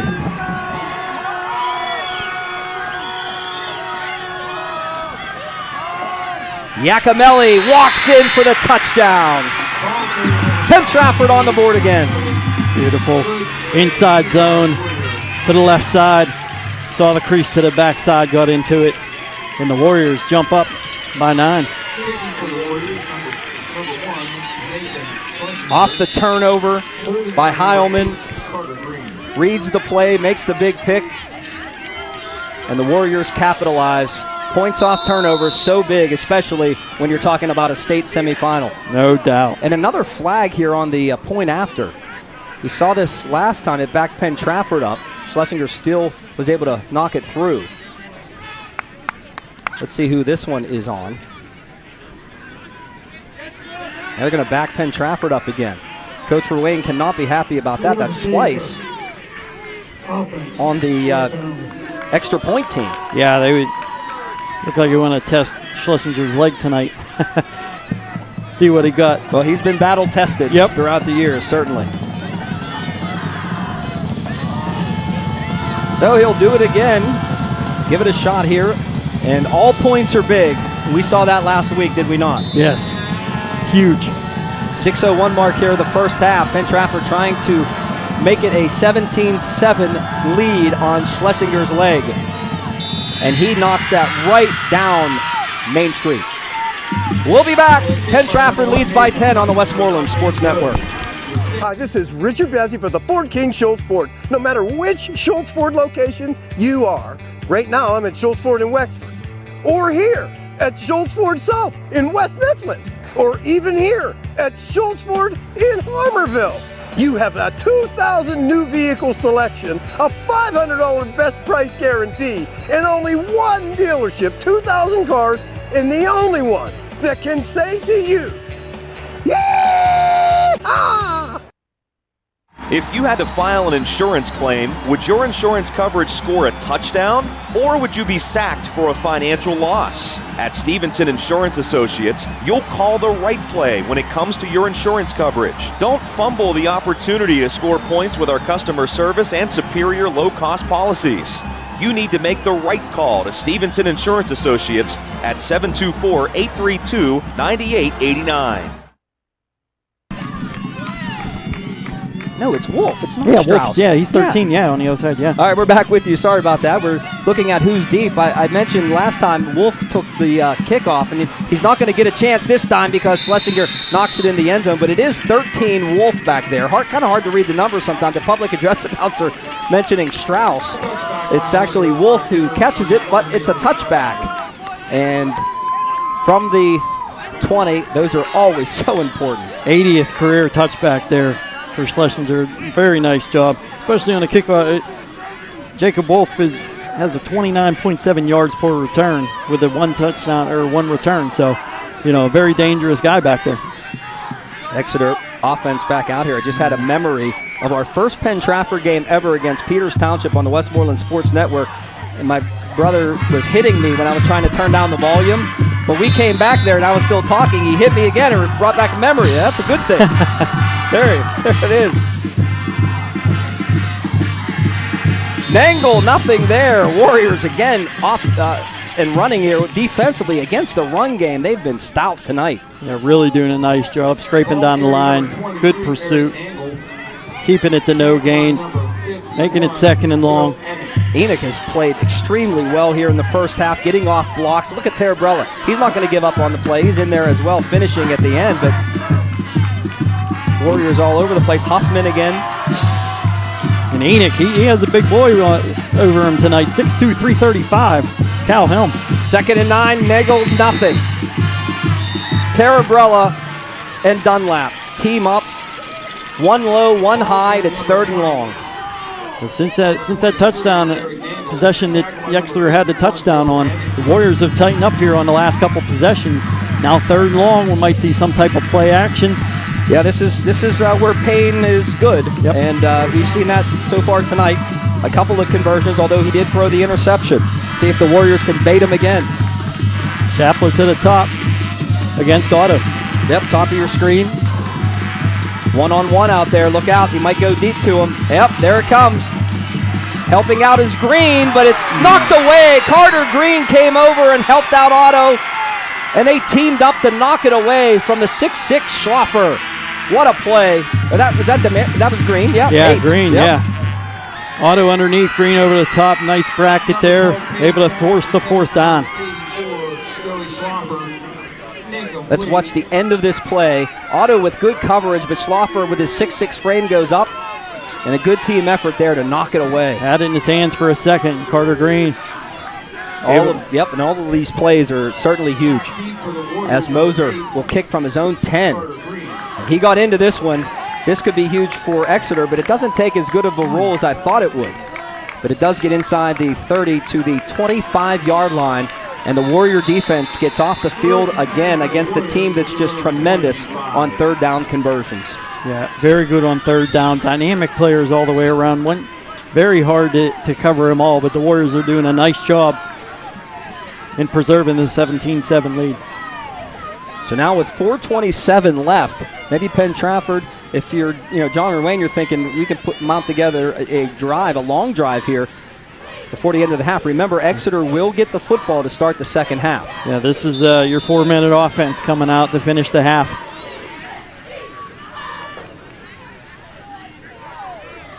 Green will hand to Cade.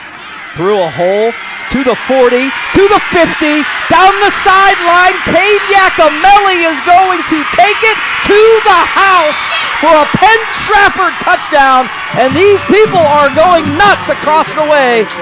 The Warrior fans on their feet. They caught him over pursuing again. Earlier they were caught over pursuing. This time they showed it again. They gave the play fake to the left-hand side. Cade came back to the right. Declan Oksendowski on the pole. And you talk about wrinkles in a game and some things that you haven't seen. You know, Penn-Trafford, I saw them run that play, I believe, against Pine Richland. They haven't run it all that much. You got to throw in some different wrinkles, and he had a huge hold. This offensive line, these H-backs, tight ends, all getting the job done for Penn-Trafford tonight. And they lead it 24-7. We're back after this on the Westmoreland Sports Network. Hi, I'm Dr. Michael Hansen. And I'm Dr. Jeff Donatelli, and we're the dentists here at Aesthetic Family Dental at Manor Harrison City Road. Our belief in high-quality care can be seen through our modern technology and digital workflow. We use 3D x-rays for implant planning. We have an in-house lab where we custom design crowns utilizing high-strength porcelain. At our office, we believe in preventative care. However, if we do have to do some type of intervention, I will perform the same type of dentistry that I do on my own family. Shula General Contractors is a family-owned and operated construction company with over 100 years of experience. Whether it's new construction, in addition, renovations, consulting services, or real estate acquisitions, you can rely on Shula General Contractors to provide you with what is needed to achieve your goals. We can take your existing home and make it look new, or build your dream home from footer to shingles. Call 724-744-4290 or visit ShulaContractors.com to view some of our work. Shula General Contractors, serving Westmoreland County for over 100 years. Schlesinger's kick is into the end zone for a touchback. That's 40 touchbacks this season, and none too bigger than the two tonight. Yeah. Let's go back to the touchdown. 81, you'll see the play fake here to the left side. Got the Declan Oksendowski pulling. Nice seal. One move he needed on Wolf. Look at the breakaway speed. That's what just impresses me about Cade. And he's just breaking away little by little. He does such a nice job, like we talked in Pine Richland. Nangle gets wrapped up immediately. Nothing there, and guess who made the tackle? If you're guessing, well, you're seeing, but it's Terbrella. I mean, all over the field. That is tackle 100 for him this season. Just doing a very nice job getting to the football. And it all starts with penetration up front to allow him to run free out there. We talk about good team defense. Pursuit angle is always on point. Exeter needs something here. It's 2nd and 12, and man, that's going to be 5 yards going the other way as Enoch. That's a pretty easy call right there. Yeah, Enoch's the center himself. I think he saw the flinch. You see how quick he gets off the football, don't you? He saw the flinch. Oh, no, they're going to call it the other way. A movement up front. Yeah. Kyle Helm, 6'2", 335. Jiggled the ball a little bit, and Enoch came off quick. Obviously, Enoch reacted to that. So not only is it a 5-yard penalty, but a little painful for the center, Kyle Helm there, the 335-pounder. Schmidt in motion. Payne will step into this one, and the pass is going to be caught by Schlaffer, but not a first down. Schlaffer up over the 25 to the 27, but a good gain on 2nd down there, and it sets up 3rd and manageable for Exeter, who really needs a score here before the half, down by 17. Nice job on the sit route, found the soft zone, sat in it, and it puts him in 3rd and medium. Nice play. Little high on the throw, but you can do that when you're throwing to a guy 6'6". You try to make a team one-dimensional.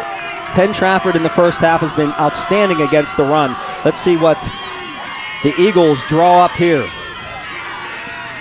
Pass is caught, and it is a first down, and breaking into the secondary up over the 45 to the 46. When you need a big play, you go to your big guy, Schlaffer. Going to the big one. He came across the formation there in motion, turned upfield, and you'll see he just sits finds that curl zone. 44th catch. Approaching 800 yards receiving on the year for the leading receiver for the Eagle team. Huffman just a little late getting over, but a big gain for Exeter. Yep. Heilman made the stop, and again, Payne is back out of the backfield this time. It's caught by Nangle. This is where he's really good. But the Warriors are there, and they gang tackle him and bring him down. You know, Nangle has, in the films I watched, how about Jack Jolly there finishing him off? But he's very good in space, is Nangle, but not on that particular play. Yeah, very good, very shifty. And that time the Warriors do a nice job. Ian DeMary. Conlon Green keeping his head to that inside shoulder. Came down and made the tackle. 2nd and 8 from the Exeter 48. As we are under 2 minutes to play. Low snap. Look out here. Payne picks it up and takes off, but he's only going to get back to the 44 as Jolly brings him down. So right now, everything unraveling for the Eagles. They're in a little bit different position than they've been in the previous weeks. You know, they've either had the lead. Yeah, you know, they haven't been down by 17 before, so we're seeing them push a little bit. Helm just did not get that snap up. And I know Payne, you know, you got to try to make a play there. You can't just fall on it. You know, you're already in trouble down 17. He tried. But credit Penn-Trafford. Sometimes those broken plays can turn out in a bad way. But the Warriors stuck with it. And now it's 13 yards to go.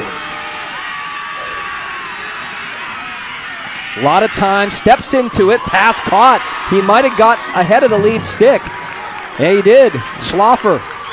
Warriors right there to meet him, but what a throw by Payne. He gunned that in there. Such a nice job. He did the play fake, came on the boot action, had the pull coming, and Schlaffer came from the backside receiver, had the drag coming on the backside, and picked up enough for the first down. That's 3 times this drive that Schlaffer has picked up the first down to keep it moving. And Penn-Trafford dropped 8 that time in coverage as well. Timeout on the field, 45 seconds left. We're back after this on the Westmoreland Sports Network.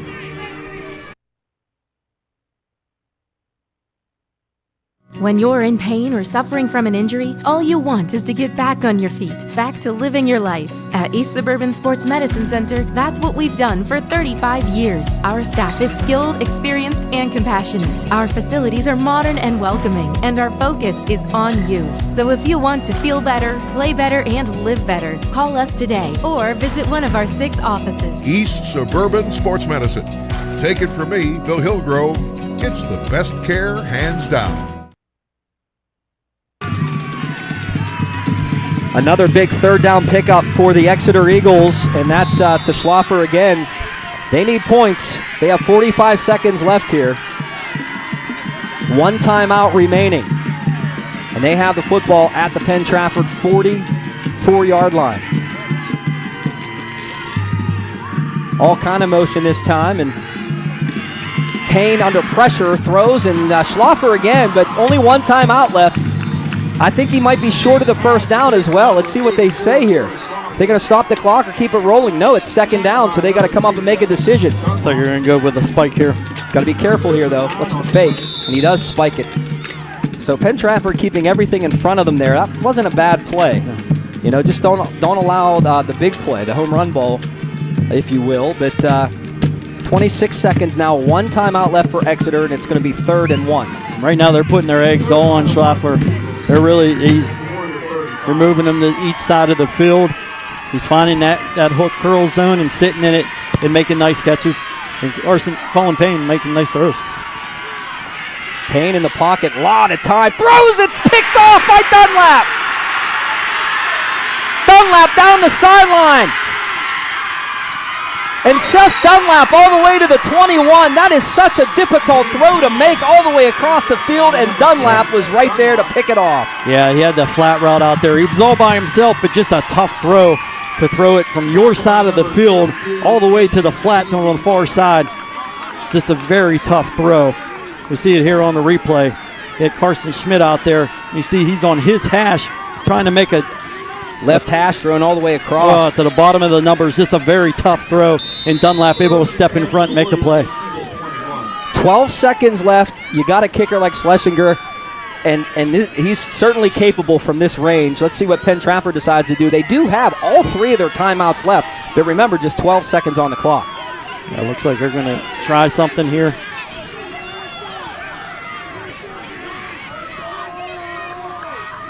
Heilman repositions, and they're going to throw to Heilman, and a little hook and sugar again, and it's fumbled out of bounds by Iacomelli. Never actually had it, but it is going to be a completion, though. Yeah. And that's important because that's about a 4 or 5 yard completion. And Schlesinger, let's see what they do here with 5 seconds left. He's going to come out. Good idea. Completion, and the fumble actually went forward, so he gained another 2 yards. So let's see where they spot the football. 16-yard line? Looking. Spot of the hold will be the 25, 34-yard attempt for Nate Schlesinger. And it is good. Mr. Automatic puts 3 more on the board, and Penn-Trafford at the half with a 20-point lead. They lead it 27-7. We thank Alex Hetrick because Penn-Trafford was just in the State Farm Insurance red zone. See State Farm Insurance agent Alex Hetrick in Murraysville for your home and auto insurance today. Our Excella Health halftime report is coming up. Penn-Trafford will recap the first half.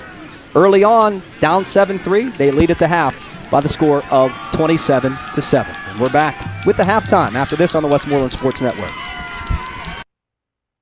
We know speaking with your teen or your young adult about drugs and alcohol can be challenging, but is necessary. Remember to have a conversation, not a confrontation. Establish good communications, break through barriers, and be firm but loving. Here are some helpful tips. Choose a good place and time to chat. Talk with openness. Actively listen. Offer empathy and support. For more information, visit us online at wedacinc.org. Westmoreland Drug and Alcohol Commission. Prevention is key. Your next golf adventure awaits at Manor Valley Golf Course in Export. Manor Valley offers 18 scenic holes over gentle sloping fairways and the purest putting surfaces around. Manor Valley Golf Course in Export is the perfect place to host your next golf outing, banquet party, or shower. Manor Valley also offers league play and great membership rates. Tee times available. Call 724-744-4242. Visit ManorValleyGC.com.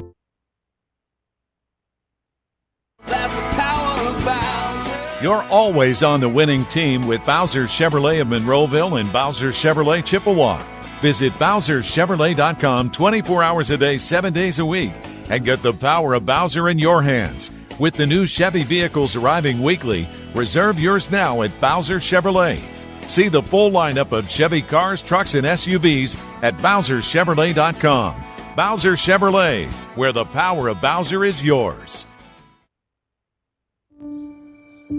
Every morning brings a new opportunity, a new chance to be great. But it's up to you to decide who you want to be. You can wake up and chase your dreams, or stay where you are and remain the same. The great ones keep pushing. The great ones do more. So, are you going to be great?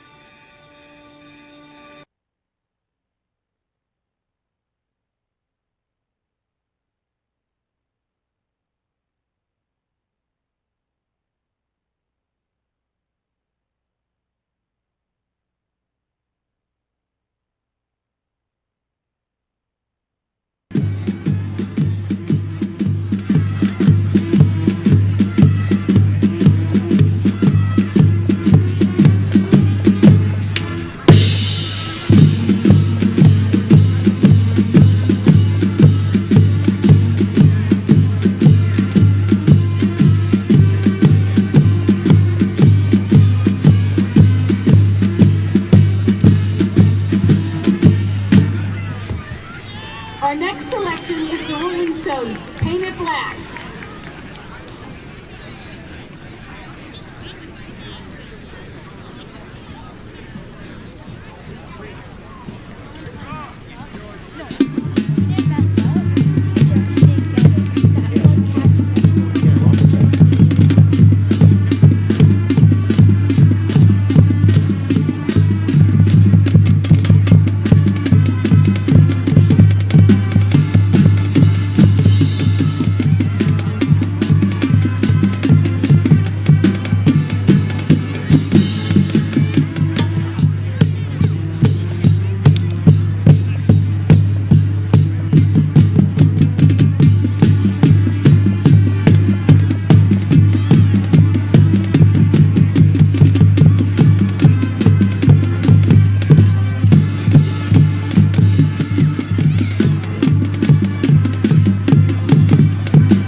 Dragon and Sam Hazo's Ride.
Our school fight song composed by Ed Shiner in 1972.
attention. The Penn-Trafford High School Band would like to wish the staff and students of Exeter Township High School Marching Band and their director, Ms. Lorraine Selke, continued excellence and safe travels throughout the remainder of their school year. Thank you.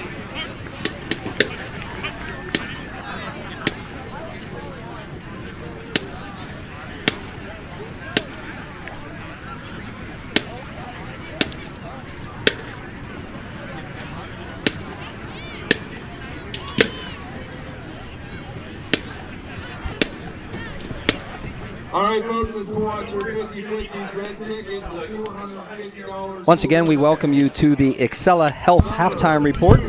Here on the Westmoreland Sports Network, the Penn-Trafford Warriors 27-7 lead at the half, and what a tremendous job, as usual, by the Penn-Trafford High School Marching Band. Exela Health, visit excelahealth.org, expert care here. Let's talk about this first half, Sean Benjamin. I mean, you know, Penn-Trafford gets an outstanding kickoff return to start the game, and then they kick a field goal to take a 3-0 lead, but here comes Exeter. Yeah, Exeter rebounded nice. The first possession just fell short, you know, on the deep ball, but this time they were able to connect with Schaffler for a big play over the top. So the Eagles took the lead, then Penn-Trafford marches it down. The field comes right back, and they will score the touchdown to make it a 10-7 game, as you see on the replay. Carter Green with a nice play fake, and into the hands of Conlon Green. All first half, the Warriors did a real nice job at getting them to over-pursue. Here comes the interception by Liam Heilman. Just baited him there, and just a great job. And, of course, when you look at something like that, you look at Liam Heilman. He's a senior. He's been around. He knew what was coming there. Yeah. And he didn't jump it too early. Yeah. He knew he could jump on it there as it was in the air, and he did. And that led points off turnovers to Iacomelli, and another touchdown for Cade. 21 touchdowns on the season, and now coming up, make it 22. The Warriors would score again. Watch this run and the blocking as Cade Iacomelli takes it all the way for the Penn-Trafford score. This beautiful steal there by Ochendowski on Strauss. He was able to find that crack. And Green, Conlon Green with a nice block as well. This offensive line, and you know, that's who Cade gives credit to, but I give credit to him for breaking away, and he can do that. And you see it there as he gets in for the touchdown. And then Exeter trying to score late in the first half. This would have been a huge score for them. Instead, it goes the other way as Payne throws out in the flat, and it's picked. And Seth Dunlap with a nice return, a run back that was huge because it allowed Penn-Trafford to get the field goal. And Schlesinger has just been, again, I mentioned this a couple times already tonight. I'll say it again. He's tremendous. What a leg. The touchbacks tonight. Yep. Special teams, you see a score like that, you don't know how much special teams played a part in it. Think about Otto's kickoff return to lead to the first field goal by Schlesinger. Think of the end of the game and all the extra points and the touchbacks. Those are huge because of field position. Yep. And we've seen it tonight. 27-7 in favor of the Penn-Trafford Warriors. We'll step out, be back on the Westmoreland Sports Network right after these messages. This is how far we'll go to treat heart, lung, and vascular disease. 15 millimeters. At Exela Health, we believe less can be more. That's why we use minimally invasive surgery in the treatment of coronary artery disease, heart valve repair and replacement, lung cancer, and conditions of the peripheral arteries. For our patients, that means less blood loss, less post-operative pain, and a faster recovery. It means that a disease process that took decades to develop can, in a few hours, be reversed. And for us, it means providing the most advanced and sophisticated care for patients in our region. The Heart, Lung, and Vascular Institute at Exela Health. Expert care here. Don't let this winter season take its toll on you. Let Level Green Plumbing and Heating help. Whether you're in need of a new heating system or just repair services or preventative maintenance, Level Green Plumbing and Heating skilled technicians can handle any job. Serving the Penn Township and surrounding area for over 30 years. It's Level Green Plumbing and Heating, Route 130 in Level Green. To find out how they can help you this winter, call 412-372-5544 or lgph.com. Go Warriors! Since 1981, the Larry N. George Agency has been insuring Trafford and all of Pennsylvania. They specialize in personal insurance for autos, home and recreational vehicles, plus commercial insurance and life insurance. The Larry N. George Agency will listen to your needs and look at both your short-term and long-term objectives. They now offer notary services and title work as well. Stop by their office at 320 Cabot Avenue in Trafford or call 412-373-2276, online at thegeorgeagency.com, like them on Facebook. Your next golf adventure awaits at Manor Valley Golf Course in Export. Manor Valley offers 18 scenic holes over gentle sloping fairways and the purest putting surfaces around. Manor Valley Golf Course in Export is the perfect place to host your next golf outing, banquet party, or shower. Manor Valley also offers league play and great membership rates. Tee times available. Call 724-744-4242. Visit ManorValleyGC.com. You can follow Penn-Trafford Athletics on Twitter at PT Warriors for the latest Warrior game results, pictures, news items, and more. That's at PT Warriors. Hi, I'm Kerry Hetrick, Athletic Director of the Penn-Trafford Warriors, and I would like to wish all of our Warrior sports teams, clubs, organizations, everybody in the school the best of luck. Go Warriors. Welcome back to the Exeter Health Halftime Show on the Westmoreland Sports Network. We want to thank all of our wonderful sponsors of high school football and more specifically Penn-Trafford football. We had so many people, obviously businesses, advertising throughout the season, sponsoring Penn-Trafford football, but even more here in the playoffs. So thank you so much. We would not be able to do what we do without you, and we certainly want to give a shout out to everyone that is watching on the NFHS network tonight.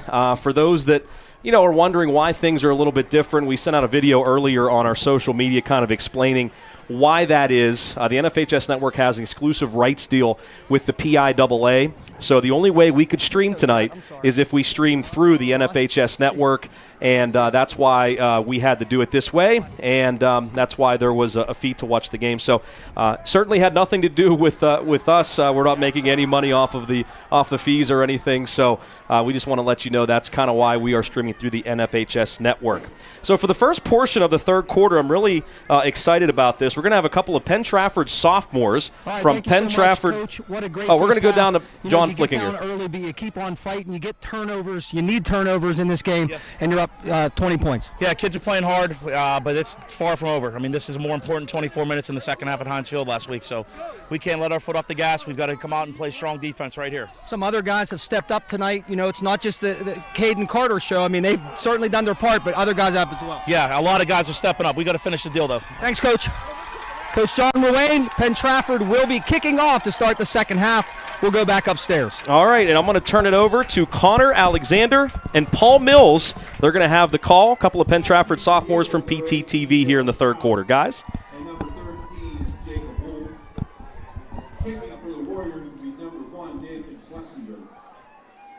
Thank you. We are coming back to the third quarter.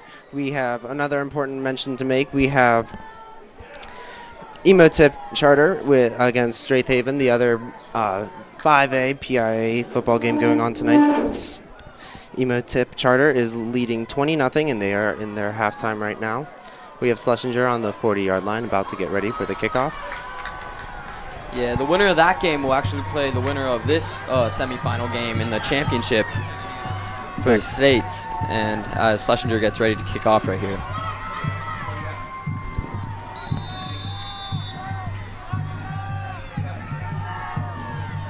Schlesinger backs up. He gets ready for the kick. And we are underway here in the third quarter as the kick is going to be returned. And he's breaking through tackles, and he is brought down at around the 27-yard line by, looks like, caught by number 13, Jacob Wolf.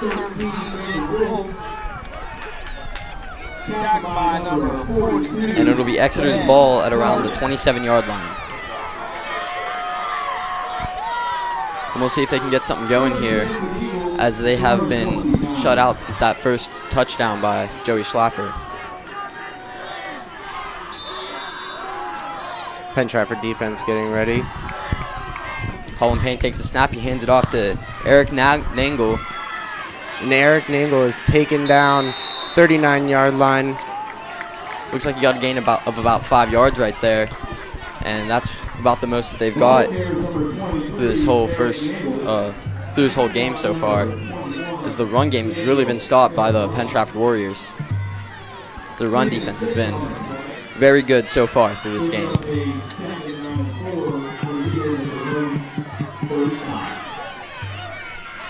The snap's taken, handed off to Nangle again.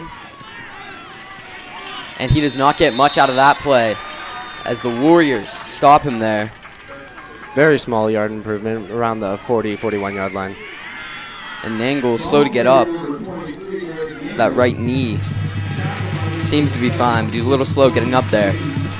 As we have a 2nd and 6. As Exeter Township is in their huddle, and they break. 3rd and 2, excuse me.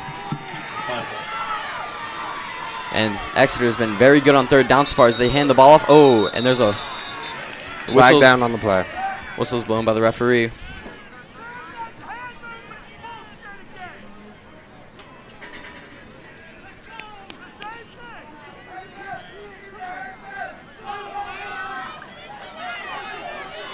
Ref discussion, they're pointing towards the Penn-Trafford team. Referees are discussing the play. I'm good. I'm Dan. Nice to meet you through the headset. And we'll the crowd tonight has been very vocal. We've been cheering from both sides of the team. They are making sure to express their cheer for the team. Both sides of the crowd had to come very far for this game. About a 2-hour drive for Penn-Trafford and 2-hour, 30-minute drive for Exeter. As Exeter fans are cheering, it looks like the flag was on Penn-Trafford.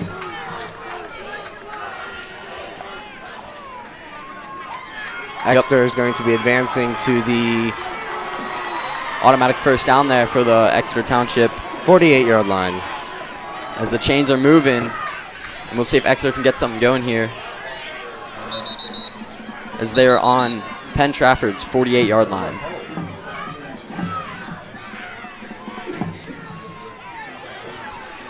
Penn-Trafford's defense has been stellar through the first half, and we'll see if they keep that up or if Exeter can get the run game going. Pass game has been pretty decent so far. Joey Schlaffer caught a touchdown. He's got a couple 1st downs through the first half. While we wait for the game to resume, I found this very awesome quote this morning from PIAA Sports. They tweeted that for high school students, nothing may be more important than belonging. To belong is to have a place, to be included, to be accepted. That's what a team provides, and we have seen that on both sides tonight. The effort that both teams have been making to constantly keep going.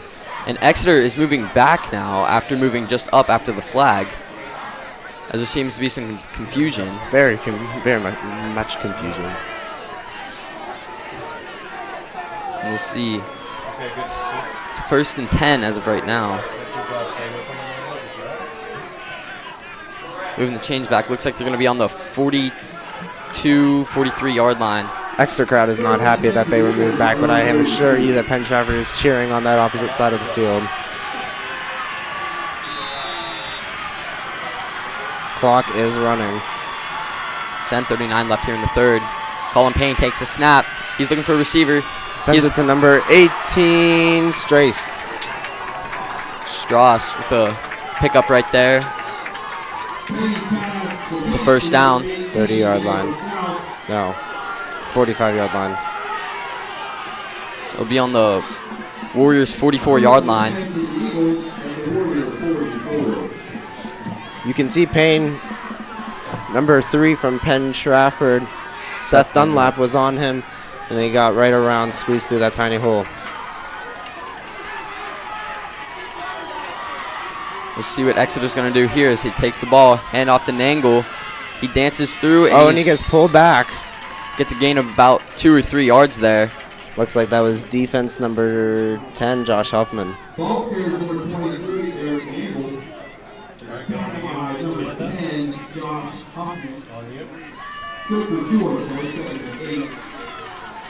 They're at the 42-yard line, Warriors 42-yard line here. And they'll try and get something going here on 2nd and 8.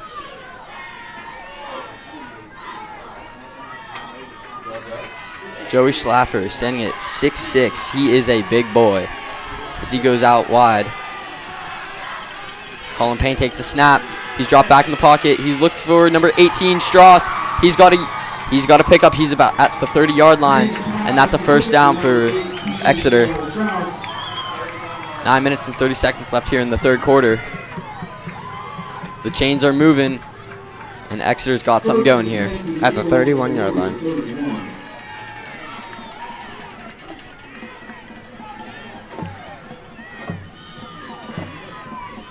This Warrior defense.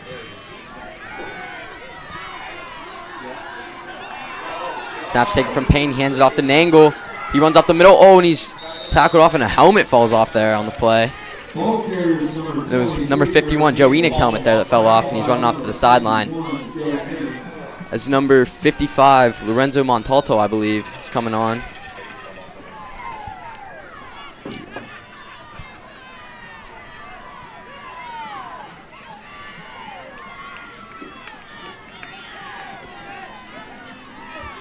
Second and 10 here.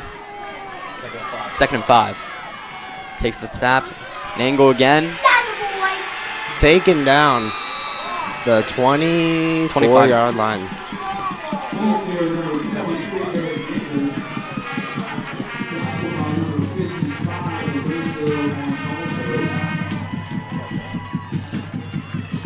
We see the replay here. Colin Payne hands it off to Snap Nangle. to number 12, yep. Lorenzo Montalto, number 55, and Jack Jolly with an assist right there. Really bring him down. It was a nice tackle there by 55, Lorenzo Montalto. They don't get any yardage on that play. On the 25-yard line. 3rd and 4. They get 1 yard. Flag down on play. Let's see what this flag's all about.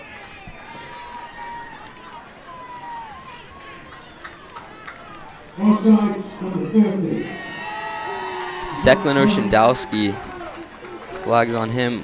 Offsides, it looks like. Move to the 20-yard line. First down. 8 minutes, 16 seconds left in the quarter. Another handoff to Nangle here. He runs up the middle, and he's keep going. He's muscling his way through. He's able to squeeze his way through the Warrior defense. He may have gotten the first down there. We'll see where the refs mark the ball at. Looks like they're a little short.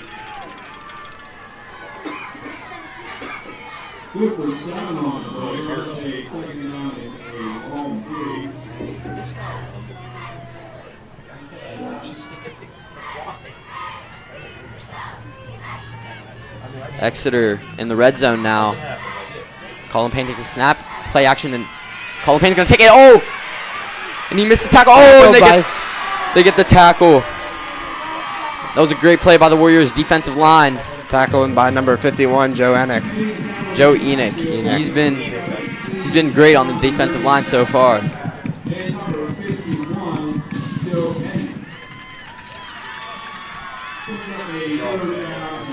As you can see right there, he's getting tackled from all angles. He's getting swarmed by the Warrior defense. Conlon Green had him right there, but Colin Payne makes a good move to break that tackle. But then Joe Enoch's right there to take him down. So again, Colin Payne drops back. Sees, passes it. Oh, and he's brought down by Conlon Green. What a play. Looks like he tried to dump that off to Nangle, but it just didn't work. Conlon Green was right there to take him down. That was a big stop by the Warriors.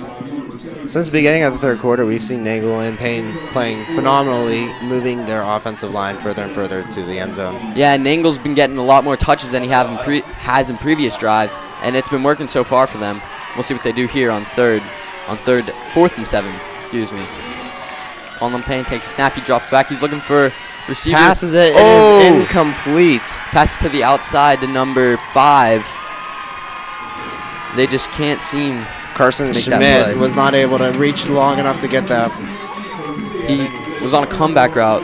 As you can see here on the replay, Conlon Payne makes the throw. Passes it, and it is just out of his grasp. He tips it, and it leaves the side. Coverage by Liam Heilman. He's had a pretty good game so far. He had that big interception. Penn-Trafford huddle getting all their stuff in line. They are ready to push against this extra defense. That was a big stop for Penn-Trafford there. Now let's see what Carter Green can do as he's alone in the backfield. Cade Yakimelli in motion. Play action, Cade Yakimelli. Oh, Carter Green. Carter Green taken down, maybe a 2-yard advance. Carter Green kept the ball there, and he tried to get something out of it. That's something that we've seen Penn-Trafford do all year long, and it's been working for them. So let's see if they continue to do that and if it'll work or not. 6 minutes left in the quarter. Let's see how Warrior offense can play this one out. Second down. Looks like they lost some yardage on that play. Now we have Carter Green and Cade Yakimelli, Wisconsin commit. See Conlon Green in motion here. Snaps it to Carter. And a flag on the play. Down on the play. He handed it off to Cade Yakimelli, but the referee just threw a flag.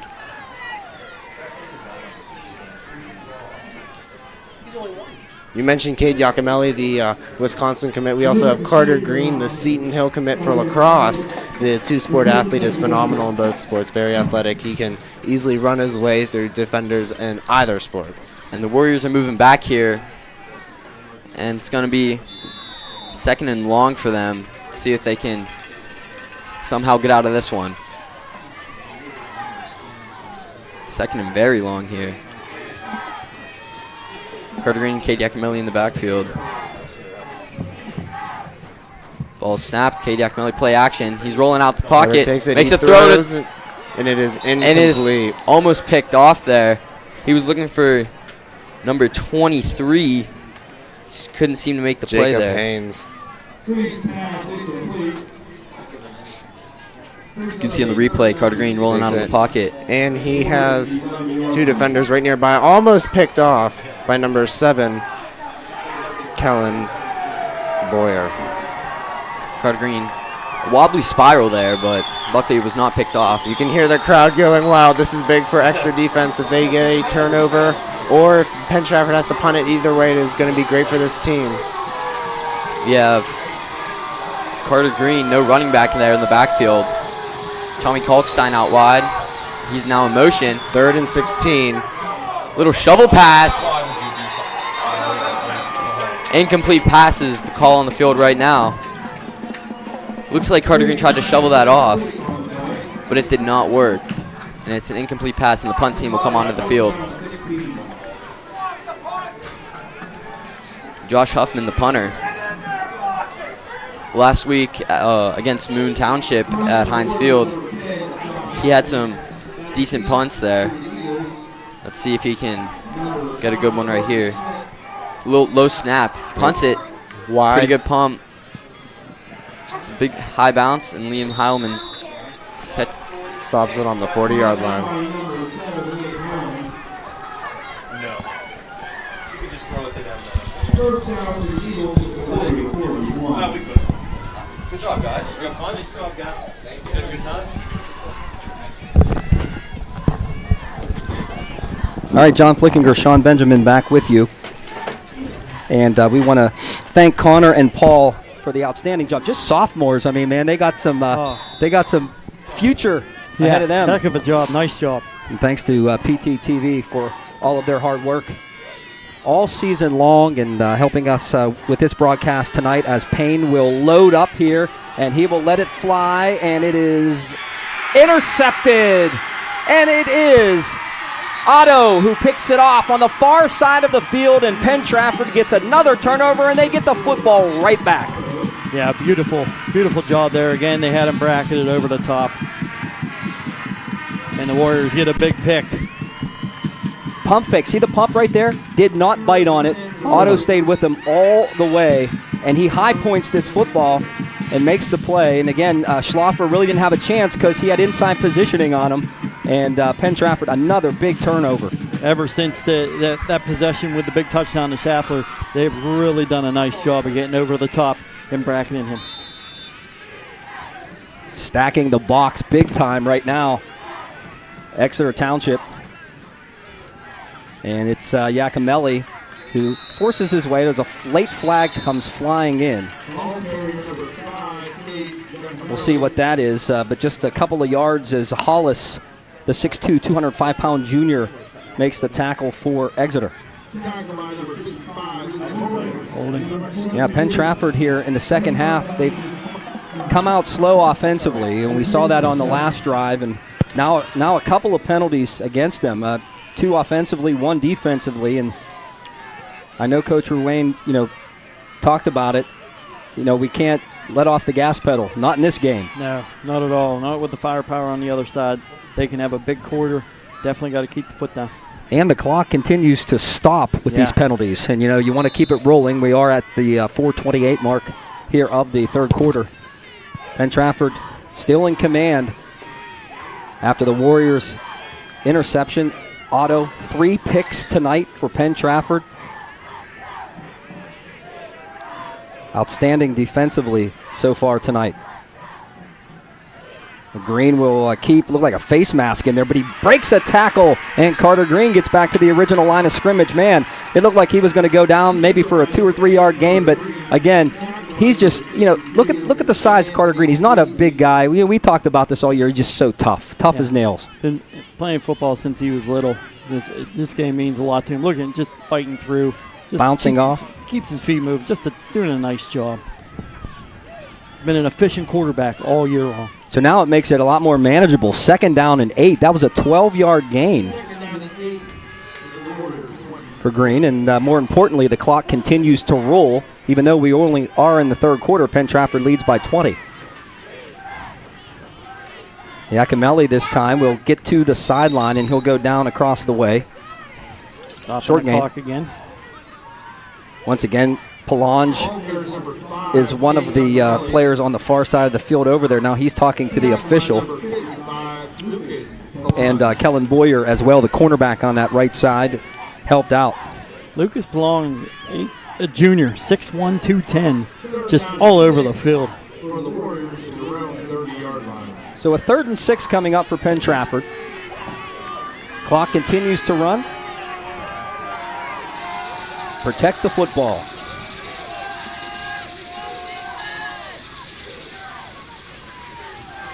And it will be Green again, and he's going to be wrapped up. He does hang on to the ball, but it'll be a punting situation for the Warriors as the tackle in there made by Orzalak. Palange did a nice job forcing him back in there. Didn't buy on the fake. Matthew McConnell, also the sophomore, 5'11", 255, helped out for Exeter. And Exeter will get the football back again, but again, time is ticking away against them here with us approaching 2 minutes to play here in the third quarter. Coming up, this will be their 3rd possession. You got to think here too. Huffman just barely got the last one off. Yeah. Fake. And the Warriors are going to run up the field, and it's going to be a 1st down and more. And running with the football is Seth Dunlap. Dunlap still on his feet. Dunlap all the way down inside the 5-yard line on the fake punt. Seth Dunlap, who's made big plays tonight, makes another one there. And chalk it up to the special teams again. Penn-Trafford trying to put this one really out of reach if they can score here. Beautiful call there. Nobody expected that on their own side of the field. Just a quick snap. Good fake by Huffman. And he took it down inside the 5-yard line. I was watching Huffman there, and what a job he did. Yep, great sell. And the direct snap. Dunlap, all kind of room. Huge hole on that side. And, when you're faking it in your own territory like that, you have to see something and be sure. And what a great job. Again, this Penn-Trafford coaching staff, they deserve a lot of credit all the way through, from top to bottom. On a short week, playing on a Saturday night. Exeter played on Friday. We'll talk more after break. Yep, we're going to step out, be back right after this. Every morning brings a new opportunity. a new chance to be great. But it's up to you to decide who you want to be. You can wake up and chase your dreams, or stay where you are and remain the same. The great ones keep pushing. The great ones do more. So, are you going to be great? The mission of State Farm Insurance agent Jeff Brady in Harrison City is to help people manage the risks of everyday life, recover from the unexpected, and realize their dreams. Located at 2102 Route 130, State Farm Insurance agent Jeff Brady offers auto, home, property, business, life, health, banking, and annuities. State Farm also offers auto loans. Call 724-744-2125 or jeffbradyagency.com. Like a good neighbor, State Farm is there. Brody Hoffman, the injured player for Exeter, he does walk off under his own power. Penn-Trafford with a big opportunity here, and here's Iacomelli. He's got a block from Green, and he sneaks in to the end zone for the touchdown. He knocked the pylon over. I wasn't sure if it was Iacomelli or the defender across the way, but they're going to give him the touchdown, and Penn-Trafford's on the board again. Defender came up, tried to keep him out. Iac just enough power to push through, extend the football for the big touchdown, and puts the Warriors up 33-7 late in the third.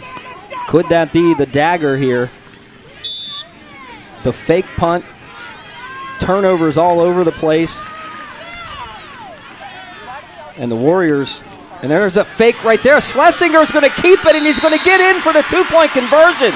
They're pulling everything out of the hat. Schlesinger, he says, hey, I don't have to kick them all. I'll run one in, and he did. And it's 2 points for the Warriors. Trying to get to that state title game for the first time in school history. Not hiding anything tonight. And that touchdown, the Warriors in the State Farm Insurance Red Zone. See State Farm Insurance agent Alex Hetrick in Murraysville for your home and auto insurance today. Penn-Trafford 35 and Exeter Township 7. Dr. Derek Greco Dentistry in Murraysville has been devoted to restoring and enhancing the natural beauty of smiles for nearly 30 years. Dr. Greco and his skilled team have a long record of expert care and a focus on whole body health. We're one of the few offices in the area that are certified to remove mercury amalgam fillings safely. New patients are always welcome, and we are happy to accommodate emergencies. Visit GrecoDentistry.com. Dr. Derek Greco Dentistry in Murraysville. Healthy smiles naturally. Sometimes the holidays call for Dunkin'. Introducing new Holiday Blend Coffee, a warming blend with notes of molasses and dried fruit to spark your spirit and give you that holiday hustle. Sip through the holidays with a medium Holiday Blend Coffee for $2. America runs on Dunkin'. Jacob Wolf will take the kick from his own goal line, and he's taken down. He lost the football, but they're going to say he was down. He was down. As Kalkstein comes up with it. He and DeMary, nice job coming down on the kick coverage. I'll say. Flying downfield, makes that tackle. Ben Cardiff as well, number 42 was down there as well. Let's watch this. DeMary makes the play. Oh, yeah. To my son Hayden's delight over to my left. That's his boy. He's the tattoo guy. And it will be Exeter football. We're going to get to some PIAA playoff scores here in just a moment, but Penn-Trafford right now with 1:18 left has really seized control of this game.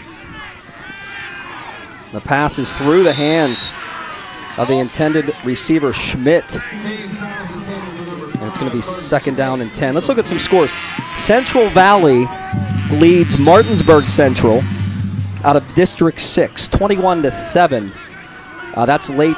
That's at half now. It's at half. Jersey Shore 10, Aliquippa 7 at the half. Sarah Catholic leads Farrell 20-12. That was a second quarter score. Now let's. Aliquippa now leads Jersey Shore 20-10. I'm sorry, 20-10. Aliquippa in the lead over Jersey Shore in the third quarter. We'll update you on some scores as we go, and the clock is having some issues on the scoreboard again. They're going to talk it out, but wow, Sean, I'll tell you what.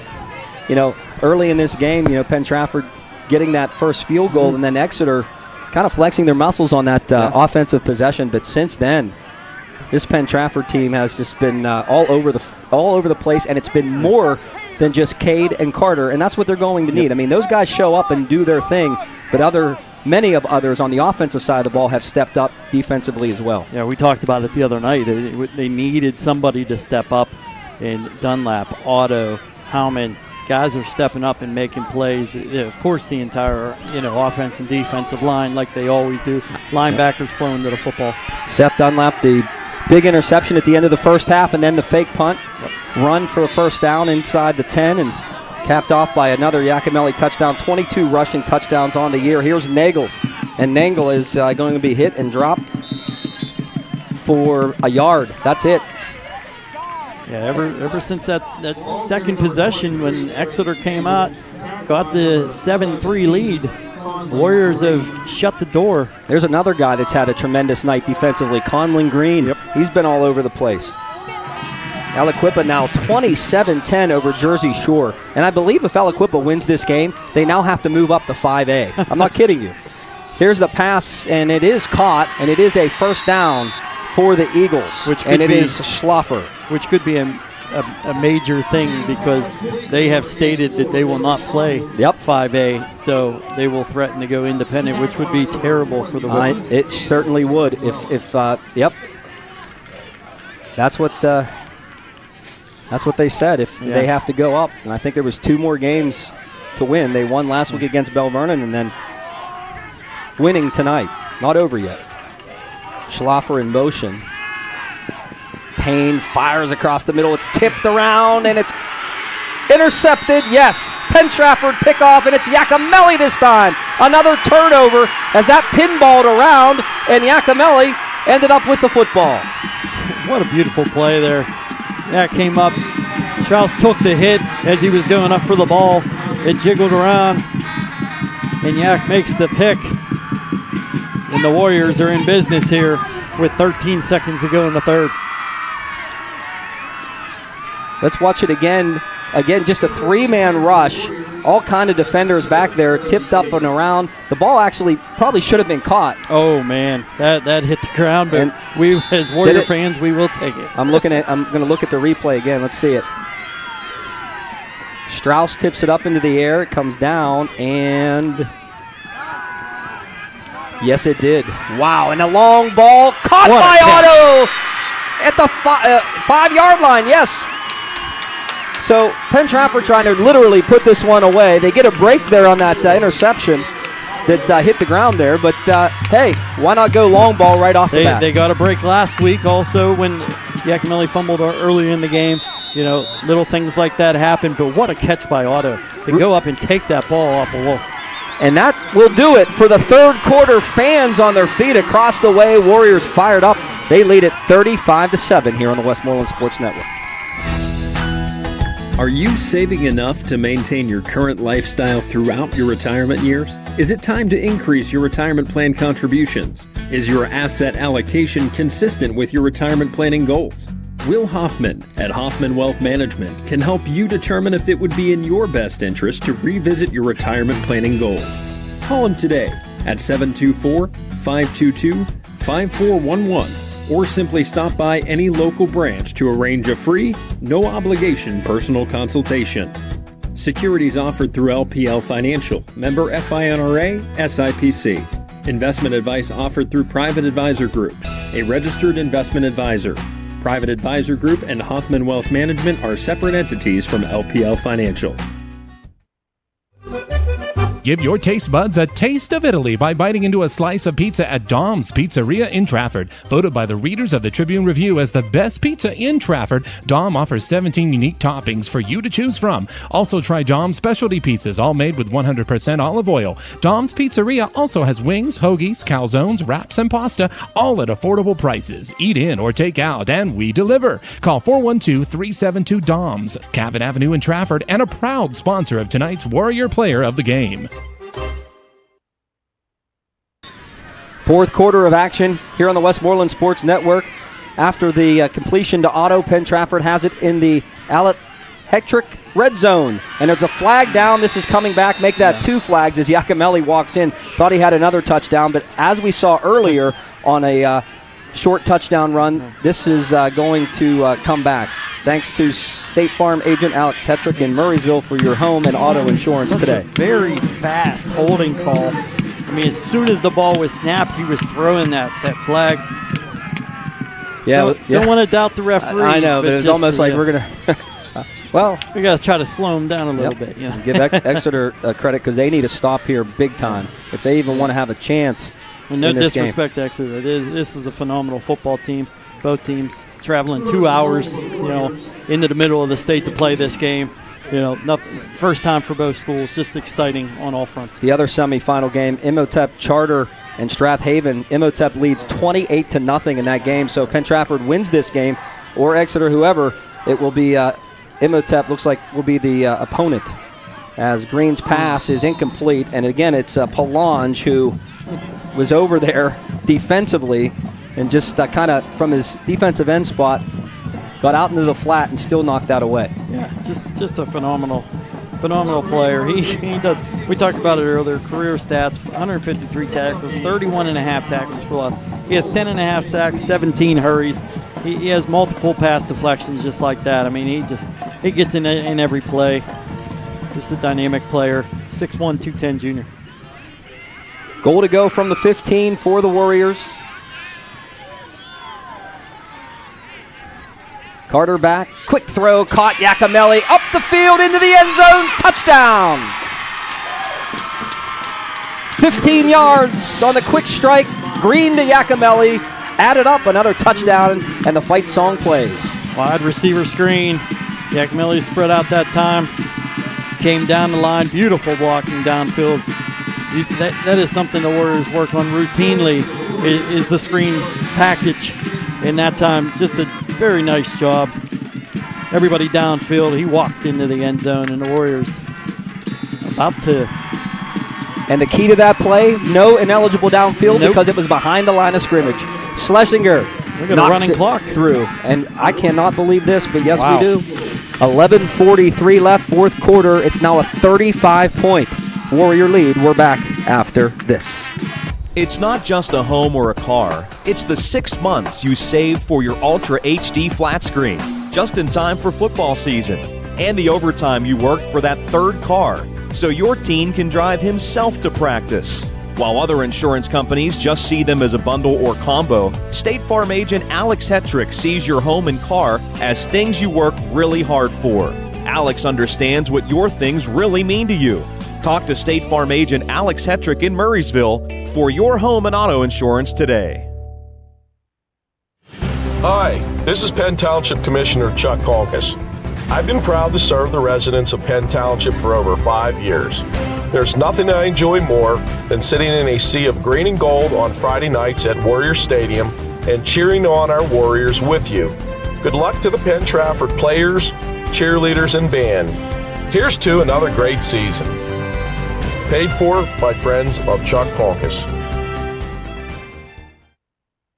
The John V. Graziano Funeral Home on North 2nd Street in Jeanette proudly serves families in the Jeanette community. The Graziano Funeral Home focuses on traditional and non-traditional services, including funerals, cremation, memorial services, military services, grief support, and pre-planning. Please call us at 724-523-5433. The John V. Graziano Funeral Home in Jeanette, creating a meaningful service to honor the life and memory of your loved one.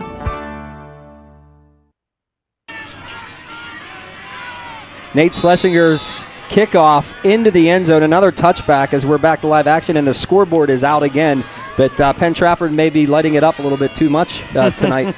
Certainly, the way it looks right now, Exeter trying to make something out of it here as the pass drilled in there by Payne. And there's a flag down in the backfield. And that was Yoakum with his first catch of the night. And, we talked about, Colin Payne and what he brings to this team. And, man, the kid has a rifle for an arm. Really does, and he's had big pressure tonight. The front three, I mean, like we said, the Warriors have been dropping 8 a lot tonight. Occasionally they brought some blitzes, but they're really getting to him. The offensive line having a tough time. Since it's the fourth quarter now, we'll talk about this. You and I had a little text conversation the other night. We talked about it. We both said the same thing. I just looked at the tape and some of the games these teams played. They have not faced an offensive or defensive line like Penn-Trafford's all year, and it's shown tonight big time. Yeah, the offensive line, defensive line for the Warriors is just so strong. Payne's going to tuck this one down, and he will get positive yardage. The clock continues to move. Gets some of that penalty yardage back as Jack Jolly was there. Payne gets up slowly, but he'll be okay. It's a huge cliche, but the games are won up front. And, it is proof, especially in high school football. And at this juncture of the season, absolutely. Jack Jolly came into tonight, 66 tackles. He's making several tonight again, and he continues to add to that collection to the donation for the Penn Township Police Department and the bulletproof vests, which is an awesome thing, to say the least. As Payne will await the snap. And the pass is high, and could it be, oh my. Otto was around the ball again, and Green and company, and that was just, that pass got away. Yeah, Schlaffer, he didn't get his hands on that. That might have been going the other way. This is the toughest game that Colin Payne has had in the playoffs. Like we talked a little bit earlier, he came off a game last week, 13-21, 158 yards, 3 touchdowns. In the semifinal game against Cedar Cliff, which they won 42-35, he was 11-16, 268 yards and a touchdown. Also carried the ball 2 times for 27. Real good quarterback. These players on that side are no joke. Yep, they've had a great season, but there's a fumble. It's on the ground, and Penn-Trafford has it. Another turnover, and it will be Conlon Green this time, and another player with a big play, and the sack strip fumble, and Green with the recovery. Let's watch it on the replay. Yeah, very, very nice. Again, the Warriors brought 3. Watch Ochendowski coming, has to kind of sneak up there, and Declan, another forced fumble to add to his collection. Just the all-conference player. Yeah, first team all-conference, Declan Ochendowski defensively, along with Jacob Otto, Conlon Green, Jack Jolly, and Danny Tarabella. DeMary's in the backfield. Good idea by Coach Ruane. Get Iacomelli out of there. You don't need him anymore tonight. And here's Ian DeMary with a run, and Ian DeMary, touchdown! Warriors! 1 play. And the senior DeMary, that has to be special for him and his teammates. He scores. Penn-Trafford adds another. Yeah, the Warriors have opened it up here. Second half adjustments. It's happened each game in the playoffs. The Warriors make key adjustments in the second half, and it shows every week. Coach Ruane, we missed it there. You saw DeMary run over there, but Coach Ruane, I don't know if he gave him a headbutt or a huge hug, but it was coming. One of the two. The kid works hard. He had the injury. And look at that. Look at the blocking as well. Yeah. He wasn't touched. He made a nice little move in the hole and goes in for the touchdown. Yeah, only came in with 170 yards and 1 touchdown. That's the second touchdown of the year. But he's definitely an important player that has been riddled with injuries. Kick is good, by the way. Schlesinger, go figure, 49-7. Back after these messages. Hi, this is Richard Bezzi for the Ford King Schultz Ford. No matter which Schultz Ford location you are, right now I'm at Schultz Ford in Wexford. Or here at Schultz Ford South in West Mifflin, or even here at Schultz Ford in Harmerville. You have a 2,000 new vehicle selection, a $500 best price guarantee, and only one dealership, 2,000 cars, and the only one that can say to you, yeah! If you had to file an insurance claim, would your insurance coverage score a touchdown, or would you be sacked for a financial loss? At Stevenson Insurance Associates, you'll call the right play when it comes to your insurance coverage. Don't fumble the opportunity to score points with our customer service and superior low-cost policies. You need to make the right call to Stevenson Insurance Associates at 724-832-9889. Well, even when Nate Schlesinger does not kick it on a fly to the end zone, he kicks it through the legs of a return man, and that was Wolf over there. It goes right between his legs and through the end zone for another touchback. Yeah. When it's going well, it's going well. Let's look. Speaking of going well, the WPIAL, the District 7, there's Coach Ruane giving the hug to Ian DeMary, well-deserved. Gets a touchdown in the state semifinal. But the WPIAL District 7 doing extremely well in the playoffs right now. And we'll get back to that here in a second. In the semis, I should say. Not much there. And that was not Nagel. Nagel is out right now. I know he got banged up there earlier. That was 26 Woody. So Aliquippa leads Jersey Shore 27-10. Still late third quarter. Sarah Catholic leads Farrell 20-12 at last report. Red Bank Valley and Bishop Canevin tied at 14. And Central Valley leads Central Martinsburg, or I should say Martinsburg Central, 28-13 in the third quarter. Thanks to Shirley Flickinger for all her hard work getting these scores. That pass is caught by Schlaffer, and that will move the chains for a first down for Exeter, and you know they're not going to quit. No, this is too good of a team. You know, they win that section or District 3 title last week. You know, they come in and Schlaffer, I mean, he's one heck of a player. That time on the sprint out, Payne found him in the flat, little deep out. Knocking off the number 1 team in the state in Governor Mifflin at the time. Pass out of the backfield, caught by Woody, and Woody will get to the 42 where he's tackled there. Warrior defense really showed a lot tonight. We knew that they were a very good run defense. They've done it all year. They've stuffed every team as far as the run game goes. Garrett Mattis, that time, 22. Yeah. Some other guys in the game right now making an impact, and Mattis made that tackle. The pass defense tonight has been very good for the Warriors. One slip up early in the game, but other than that, superb. Number 2, Michael Frawley in there as well, and here's the pass to Woody again out of the backfield, and there's Mattis again. He missed the tackle, but his teammates come and clean it up. And that was Jim Birdsong and company, the 5'9 junior. We'll try to get these names as much as possible. Of course, you can see it on your screen for both of these teams. We don't know how much time is left because the scoreboard is out again, and we know it's a running clock here, and Penn-Trafford leads 49-7. I want to thank our producer, Dan Flickinger, tonight. Always a wonderful job, and how he pulls these games off, I don't have any idea. Yoakum carries off the left side for a first down. Yoakum, another special player. Yep. For them going Merrimack, you know, NEC Conference FCS player. He had 677 yards rushing in his career, 28 touchdowns, 508 yards receiving and a touchdown. You look at his defensive stats, 210 tackles, 27.5. He's a dynamic player. Yep, and he's sorely missed. Big boy, and he can block too. And there he is right there, lining up at a tight end spot. Had 2 older brothers. One played at Shippensburg, one played at Delaware. Just a football family. Here's a pass down the middle, and it is going to be caught inside the Penn-Trafford 10-yard line. And it is going to be Schmidt pulling that in, got behind the defense, and Exeter is in business here inside the PT-10. Carson Schmidt, good receiver. Not very much of a focus because you have Schlaffer on the other side, but a good receiver that you need to pay attention to. And I know the folks watching tonight, we'll get back to that here after this play. And it is Yoakum, and Yoakum is going to continue to push, but then the Warriors push back.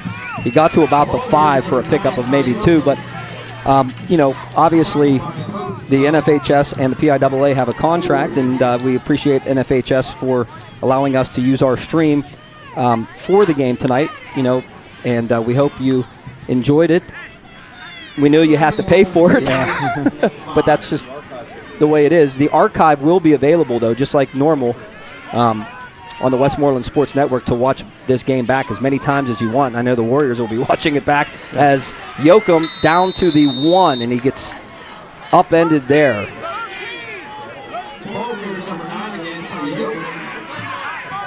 So I'm thinking,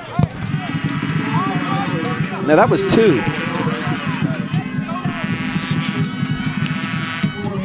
That was Garriston, number 2, I believe, ran that one.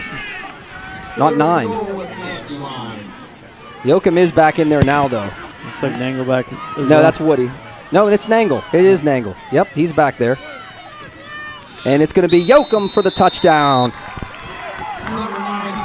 That'll be his 30th touchdown in his career, storied career.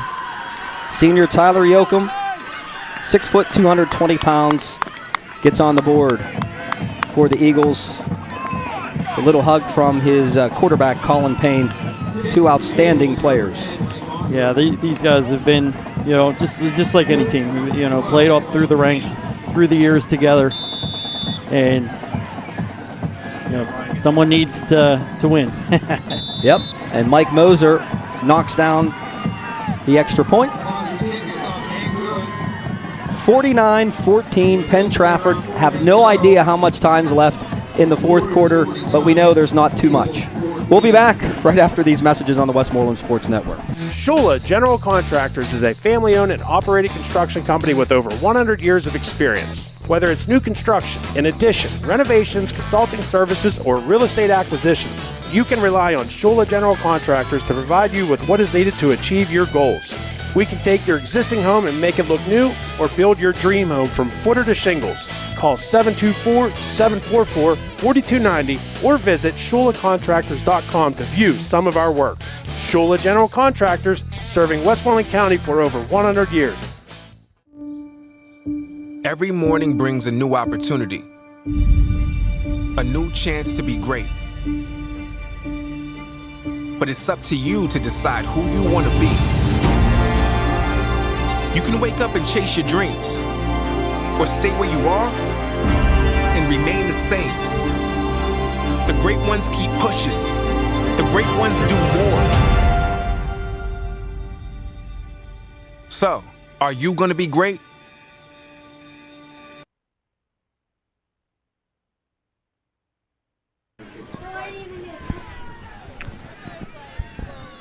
We're being told there's a little over 3 minutes to go here in this fourth quarter. Again, the scoreboard malfunctioned again early in this quarter. It is a running clock. Exeter scores there on the Yoakum touchdown run. And you think we'll see an onside kick here? It might. Yeah. I mean, might as well. Yeah, I guess. Don't leave anything behind. I mean, it sounds like you would. I mean, obviously when you're down this much, but when you're down this much with 3 minutes to go, it's really impossible, But they're going to line up for it. Maybe not. Penn-Trafford is thinking so, obviously, with their hands team out there. Moser will tee it up. And he actually kicks it on the ground. It wasn't much of an onside kick. And it's picked up there by Carmen Metcalf, number 26. Carmen gets his name in the score sheet with a return there, and Penn-Trafford has it back, and they can basically just sit on this one and put it in the books, and the Penn-Trafford Warriors are going to punch their ticket to the Hershey Highway for next week's championship game. What a outstanding performance for the Warriors. They really have come out and started from the opening kick. One possession all night long. Hurt them. Other than that, they've been on top.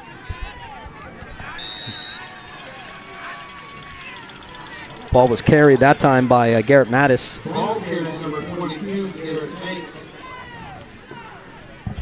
Quarterback is Johnny Lovry. So looking the next week, state championship, looking like against the Emotep Charter. Yep. Team out of Philadelphia. That'll be a very stern test for the Warriors.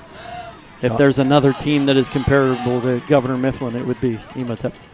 Johnny in the gun with Mattis back there with him.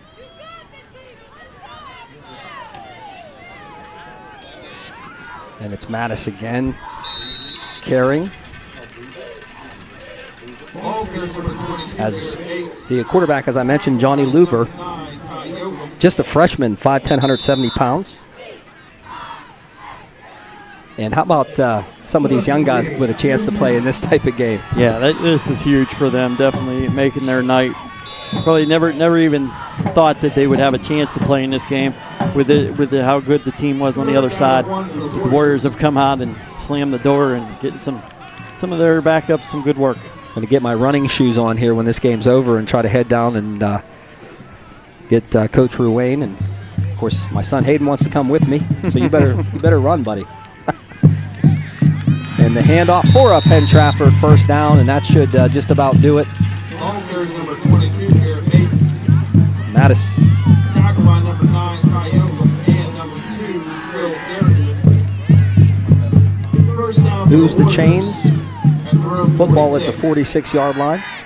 And again, we don't have a time on the screen because we don't have a scoreboard working. PT in victory formation now. And there is the knee. Not sure if it'll be the final one, but it's got to be close. Listen to the fans across the way. Big contingent followed the Warriors out here tonight. 2 hours out in the State College area. I'll say. Well worth the trip. A gorgeous night for high school football, really, for early December. Looks like they will have to snap it one more time. See John Ruane across the way. It's to be so proud of this team. They did it. They did it, and that's going to do it. The Penn-Trafford Warriors are headed to Hershey as they win it tonight, 49-14. We'll hear from the coach, and maybe we'll get a player interview as well. We'll see when I get down there. You've watched it here on the Westmoreland Sports Network. The Warriors are headed to the state championship game. Good luck to the Warriors next week in Hershey, PA.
We are on the post-game show right now. John flicking your hands over the baton. A familiar-sounding voice, I think, right, Sean? Yeah. We kind of sound alike.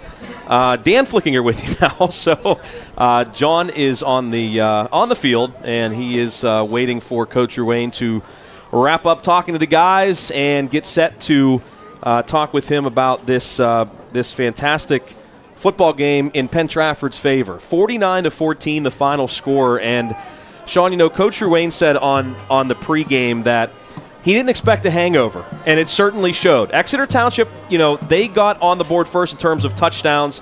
PT was up 3-0. Exeter went up 7-3, but at that point, the Warriors really took over. They were able to cause turnovers, which I think was huge, and keep Exeter behind the sticks and not allow those big plays to kill them. And, a lot of things kind of went into this game, but I think it was certainly true that you win a Whitfield championship, your first ever. Are you going to have that hangover or not? He said practice was great, and obviously it turned out to be the case. Yeah, they came out from the start. Big return by Otto to start the game. Scored a touchdown, got called back because of a holding call that was kind of a phantom call, but they were able to get the field goal. Struggled a little bit defensively to start the game, but then they tightened up on defense, and then the offense got rolling, and it turned in to the performance that they gave tonight. Now they'll move on and play Emotep Charter, that, like we said, a Philadelphia school that has been to the state championship numerous times. So it'll be a stern test for the Warriors next week. Yeah, they certainly have been there and done that. Did you guys announce what the final score was with Emotep? Last, I believe it was 20-28. I believe 28-0 Emotep had a lead. Yeah, and I was actually talking with our colleague Sean Myers before the game, and he was talking about Emotep Charter and the fact that, offensively they aren't a juggernaut, but defensively they have been absolutely tremendous this year. They don't give up many points. Obviously, you pitch a shutout in the state semifinal. That is pretty incredible. So it's certainly going to be a huge challenge for Penn-Trafford next week. But to play in a state championship game, regardless of the result, is certainly something that the kids will never forget. And one of the things that Cade Iacomelli and Coach Ruane kept talking about was, we want to be together one more week. I mean, obviously, you want to get to a state championship. You want to win a state championship. But I think, it's all been about family this year, for these Penn-Trafford kids. They stick together, and really you have to be able to be this way in order to win a state title. And or at least win a Whitfield title and get to a state championship. And I think that's something that, the Warriors have done all season. Yeah, they really have. I mean, They've been, a lot of these guys have been playing since they were 5 years old. They've worked their way up through. They've been with Coach Ruane all 4 years, and he knows them through and through. He knows everything about them. So does the entire coaching staff. This coaching staff has been intact for almost the duration of Coach Ruane's stay. So it's just phenomenal. You see everybody out on the field, out on the track, just the excitement from the community, the high school itself, the players, coaches, it's just phenomenal. And as a former Warrior myself, very, very happy to see. It's kind of surreal to especially last week winning that title that we were so close so many times, and now going to the state championship, just amazing, and so happy for the players, the coaches, and everybody involved with the team. I know how hard they work in what they do to prepare, and just couldn't be happier for them. So congratulations to Penn-Trafford. John Ruane is right now meeting and celebrating with his family, and he is going to come over and talk with John Flickinger. And we heard from Coach at halftime, and of course he mentioned, hey, we still have a lot of time to go here. We want to make sure we finish this game the right way. And really, you look at the second half. I mean, Penn-Trafford really took control early in the second half. And I thought the big turning point of the game, really, Sean, was in that second half, Exeter actually put a nice drive together. And I felt like, and I believe it was it 28-7 at that point? I think 23-7. 24-7 maybe it was. 23-7. Yeah, okay. 20. Yeah. Okay, so anyway, either way, a few scores. I thought the big turning point of the game. We're going to send it down here to John here in a moment. We'll get back to that in a moment, and we'll send it down to John Flickinger and John Ruane. Are really proud of the kids. They, everyone talks about the hangover after Heinz Field. I'm going to tell you when we won this game. We won this game on Monday when the kids came in and practiced harder than they have all season long. And I credit them. Credit these kids that just want to play another week. We keep talking about let's play another week together. Let's not let this thing end. So we get to play that final week now. I was going to ask you about that because you had mentioned to Dan Flickinger that, they came in on Monday and you said, are we all in or not? And you said the practice went the same as it has gone all season long. It went better. I mean, they were more excited than anything to be a part of this and to make this trip and to show what they got to the other side of the state, And now we get to play for the big one, and we couldn't be more excited. John, coming into this game, what did you think you could exploit with this Exeter team? It just seemed like your offensive line was a little too much for them. I thought we had a definite size advantage. We also thought we could throw the ball, which we did probably better than we have in a few weeks. It's a great football team. Obviously, they have the stud receiver going to Penn State, and he was every bit as advertised. But we liked what we saw from our team. They went with a little bit different look than we expected at the start, so we made a couple of quick adjustments. And, I thought we blocked really well, and I thought the two guys behind in the backfield, as always, did their job. But I thought we really stepped it up on the perimeter tonight. Coaches always say you win the turnover battle, a lot of times you're going to win the game. You certainly did that tonight. We did, and credit the secondary, credit the pass rush. Our linebackers dropped into their zones. We did a lot of different things to kind of create some of those, and I couldn't be proud of our kids. You talk about a team, and you've said this all year about your guys being a team and a total team effort. How many guys contributed to this game tonight? Just amazing. A ton. You're right, it was the entire roster got in there and did some damage. A lot of guys, we have some unsung heroes. A lot of those guys stepped up tonight. Seth Dunlap was all over the field again, which we know he can do, and he does very frequently. But again, if you watch the film and you watch the details, someone like Jacob Haynes, who we ran behind probably 85% tonight, was fantastic. And the offensive line, Luke Jolly and Garrett Moorhead, who, don't get the accolades of the other guys, were fantastic tonight. So just really proud of everybody. We have a great team of players, and there's a lot of names on that team. Finally, Coach, the community came out and a big wave tonight again for you. It's just amazing what everybody's been able to do here. It is. We didn't know what to expect. We know this is a far trip, and we know that wrestling and basketball season have started, and those guys got that stuff to do. So to see the crowd that showed up here tonight 2.5 hours away was fantastic. And let me ask you one more thing. Your special teams has been tremendous all year, but Nate Schlesinger, those touchbacks, that's field position, and what he's been able to do. And then you threw him a bone at the end there, and you let him get the 2-point. Well, we wanted to try to get the clock rolling. And we've repped that all year. I promised him we were going to run it at some point, and I hadn't yet, and that seemed like an opportune time to do it. But yeah, Nathan is as good as it gets. He's more or less automatic, and we're 35 yards away, and he's banging field goals to put points on the board, and then his touchbacks and deep kicks are awesome. All 3 phases tonight. They're going to Hershey. Congratulations, Thank you very much. Appreciate it. John Ruane joining us. We're also going to get a couple of players as well, Dan, if you can hang on here. I know Seth Dunlap's coming over. We can hang on, yeah. And Cade's going to come over first and join us. All right, so if we're still on, we're good? Okay. We're good. All right. All good, buddy. Cade, you're probably used to this by now. Congratulations. Another big game tonight. You're going to Hershey, man. That has to make you feel pretty darn good. Yeah, all glory to God, like I always say. All glory to him. When you look at this game tonight, you look at this Exeter team, they beat a really good Governor Mifflin team last week. When you saw them on film, what are some things that you thought that maybe you could do tonight? It looked like they had a powering offense, so our defense had to come out and stop the pass. We knew they had a great quarterback and knew a really good receiver, so we were trying to work with that a little bit. And then offensively, talking about us, we just had to do what we normally do. Run the ball down your throat, hit deep balls, execute. We go from there. If we don't have penalties, it's going to be pretty hard to stop us. One thing that you guys did tonight, it wasn't just reliant on the offensive line, you and Carter. Other guys stepped up on the offensive side of the ball, and that has to make your job a lot easier. But kudos to them. You look at the catch by Otto.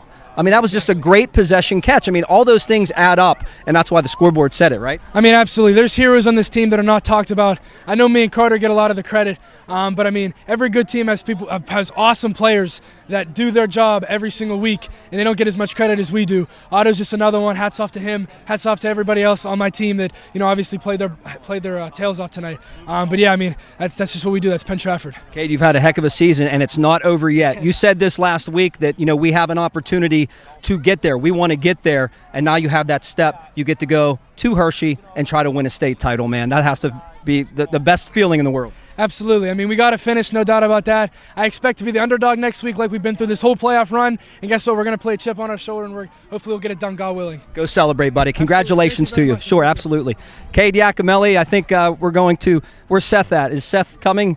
Seth Dunlap, Carter Green, I think Hayden's all locked up trying to find other guys here. But we are going to get Seth. So, Dan, if you want to take just a quick timeout, I'll get them, and we'll come back, okay? Penn-Trafford wins it tonight, headed to Hershey. We'll be back with some final remarks and a couple of interviews after these messages. Hi, I'm Dr. Michael Hansen. And I'm Dr. Jeff Donatelli, and we're the dentists here at Aesthetic Family Dental at Manor Harrison City Road. Our belief in high-quality care can be seen through our modern technology and digital workflow. We use 3D x-rays for implant planning. We have an in-house lab where we custom design crowns utilizing high-strength porcelain. At our office, we believe in preventative care. However, if we do have to do some type of intervention, I will perform the same type of dentistry that I do on my own family.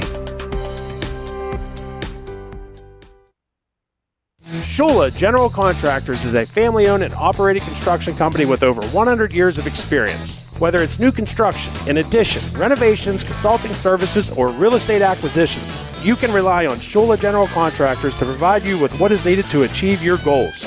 We can take your existing home and make it look new, or build your dream home from footer to shingles. Call 724-744-4290 or visit shulacontractors.com to view some of our work. Shula General Contractors, serving Westmoreland County for over 100 years. All right, we are still live on our post-game show here on the Westmoreland Sports Network, and we are going to send it down to John Flickinger, who looks like he has Conlon Green and Seth Dunlap. Guys, take it away. Back on the Warrior post-game show, and again, Penn-Trafford going to Hershey. Seth Dunlap, you played a great football game tonight. Congratulations to you. And, this has to be the best feeling you've ever had in football, and I'm sure you've had some good ones. It is. Our team is great. We just get the opportunity, and we make it the best one we got. Talk about your situations tonight, what you saw out there. You had the big interception at the end of the first half. That was absolutely huge, and you were able to, get some points there and really take an advantage into the locker room. Yeah, our whole team made plays throughout the whole entire game. It was great. Talk about the fake punt. Was that something you guys practiced this week and looked at on film against these guys? We practice every week, and they had two guys on the left side, and we had a lot more guys than them, so we just took it. Now, is that all on you? Is that if you guys see it and you do it, or is that a called play? It's called by the coach. They see it. Yeah, excellent. Well, congratulations. What a really great game, not only tonight, but all season long for you, and you get one more chance at Hershey, so Congratulations. Thank you. Seth Dunlap joining us. Conlon Green, you played a tremendous game on both sides of the ball tonight. Not only do you block offensively and do those things, those little things that make big things in games, but you caught a touchdown pass tonight. A big touchdown pass, because that kind of turned the tide back in your favor. Talk a little bit about that and the chance of going to Hershey. Yeah, I mean, we had the game plan coming into the game. We just had to execute, and I thought we did perfectly fine with that. Coach knew what he was doing. It was a good team we played, but we were just harder. Relentless defensively as well. I mean, you were in there. You're flying around, and you've done it now all season long, but tonight it just seemed like you guys were pinning your heels back a little bit and going after them. Yeah, I mean, they're a really physical team. We just had to bunker down and be more physical. I mean, especially with three guys up front, we got to be hard hitters up there. Has to make you feel good that you get to take the long trek to Hershey next week for a chance at a state title, man. Congratulations on a great season. Thank you so much, sir. Thank you. Conlon Green, everybody. And Penn-Trafford Warriors continue to dominate teams. I mean, tonight you didn't see it coming, at least this score anyway, but the Warriors win it by the final score of 49-14. We were trying to get Carter. I don't know if that's going to happen because he's celebrating with his teammates. So we'll catch him. Oh, he's coming. Here he is. All right. I know it's his big celebration. I said to Cade the same thing. You're used to this, yes. Talking about this, but just talk about the team in general. You talk about a team effort. Other guys, stepped up tonight. It wasn't just you and Cade and the offensive line. It was everybody, including, and what I say a big turning point of the game was a big possession catch by Jake Otto. Right. Yeah. I mean, everyone played together. We played as a complete team, and we're going to celebrate together. So that's really great. That's what we want to do.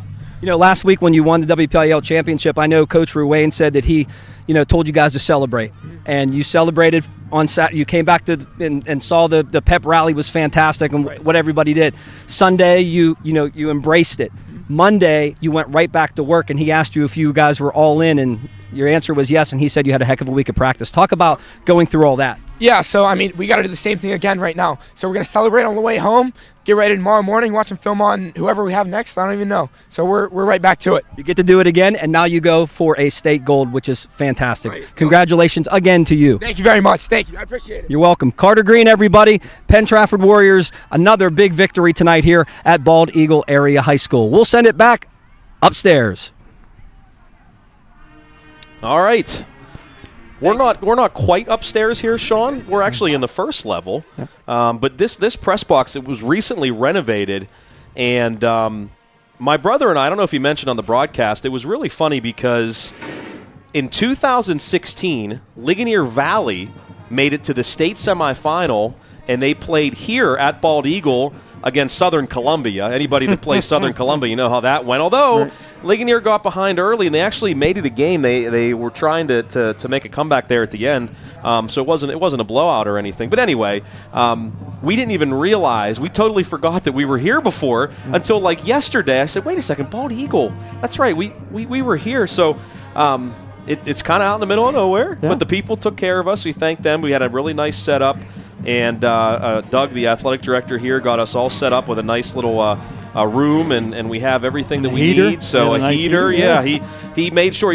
He said make sure the back door is closed when you go in because we got here early. That way all the heat doesn't come out. Yeah. And then of course I was outside trying to bring some equipment in, and he was driving up, and I said, "Oh, Doug, I forgot the back door," and he goes, "I told you," So it was a lot of fun. So.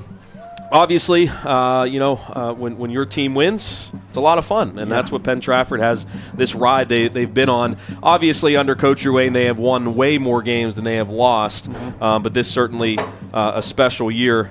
Sean, I know we talked about some other teams that had the potential of doing this, just missing out. That lost to Gateway, that lost to Pittsburgh Central Catholic in the WPIAL championships, and even other years where they certainly were talented enough, things just didn't go their way. So they're certainly riding it right now. And one thing I said to Cade Iacomelli off the air before I had a chance to interview him for tonight's pregame show, and someone said.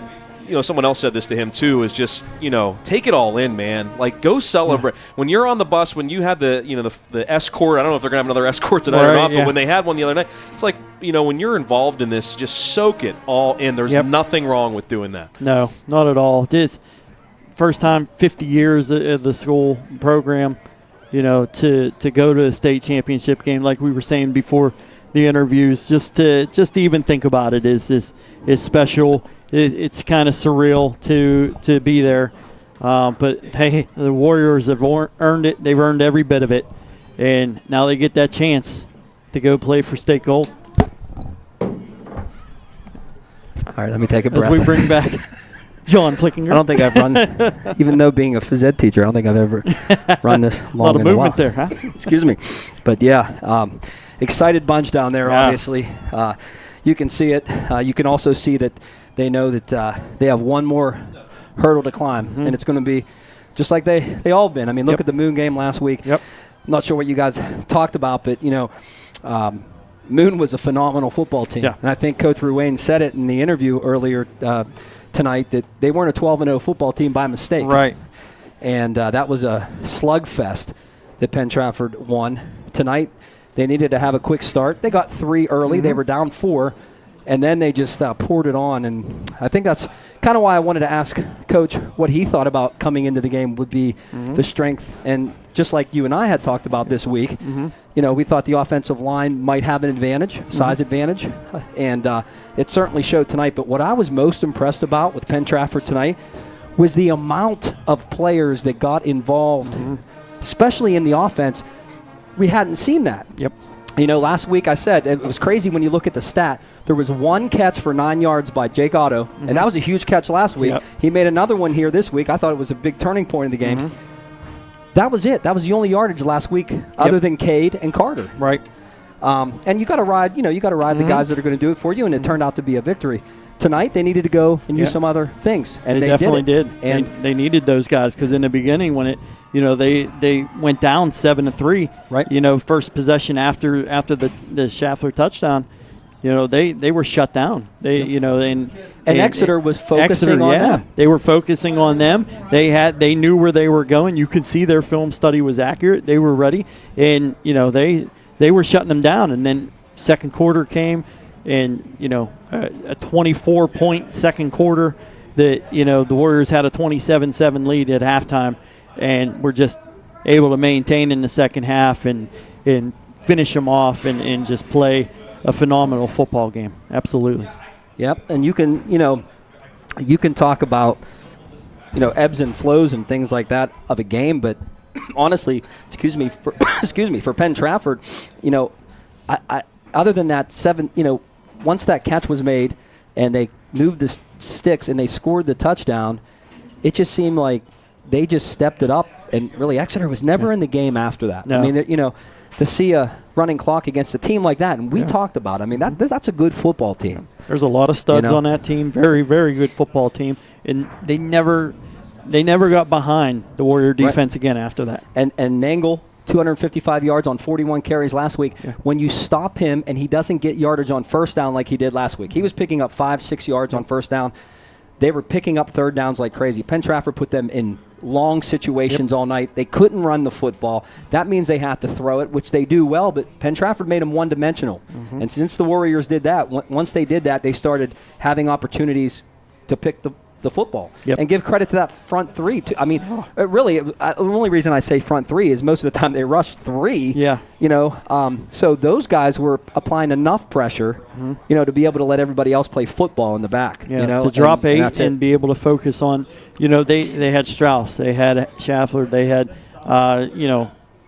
Yoakum. I mean, they're just Nangle out of the backfield. They had so many targets that they could go to that, they had to focus on dropping eight, bringing three. And that front three, I mean, they really got good pressure all night, forced fumbles, forced sacks, and just a phenomenal game. Yeah, and it's funny to hear, and you might call it cliche now because they said it last week, but they'll say it again, and you heard Carter Green say it. We're going to celebrate this one on the way home. It's going to be fun. Mm-hmm. Tomorrow's going to be a great day. We're going to celebrate this. We're going to probably watch it back and watch, the performance. But guess what? Come Monday, it's time to turn it on because you got, one shot, and you never know when you're going to get back. Yeah. You need breaks. Penn-Trafford got breaks. They got, a couple breaks last week. They got a break tonight. I don't know if it really would have meant anything on the Yakimelli interception that hit the ground.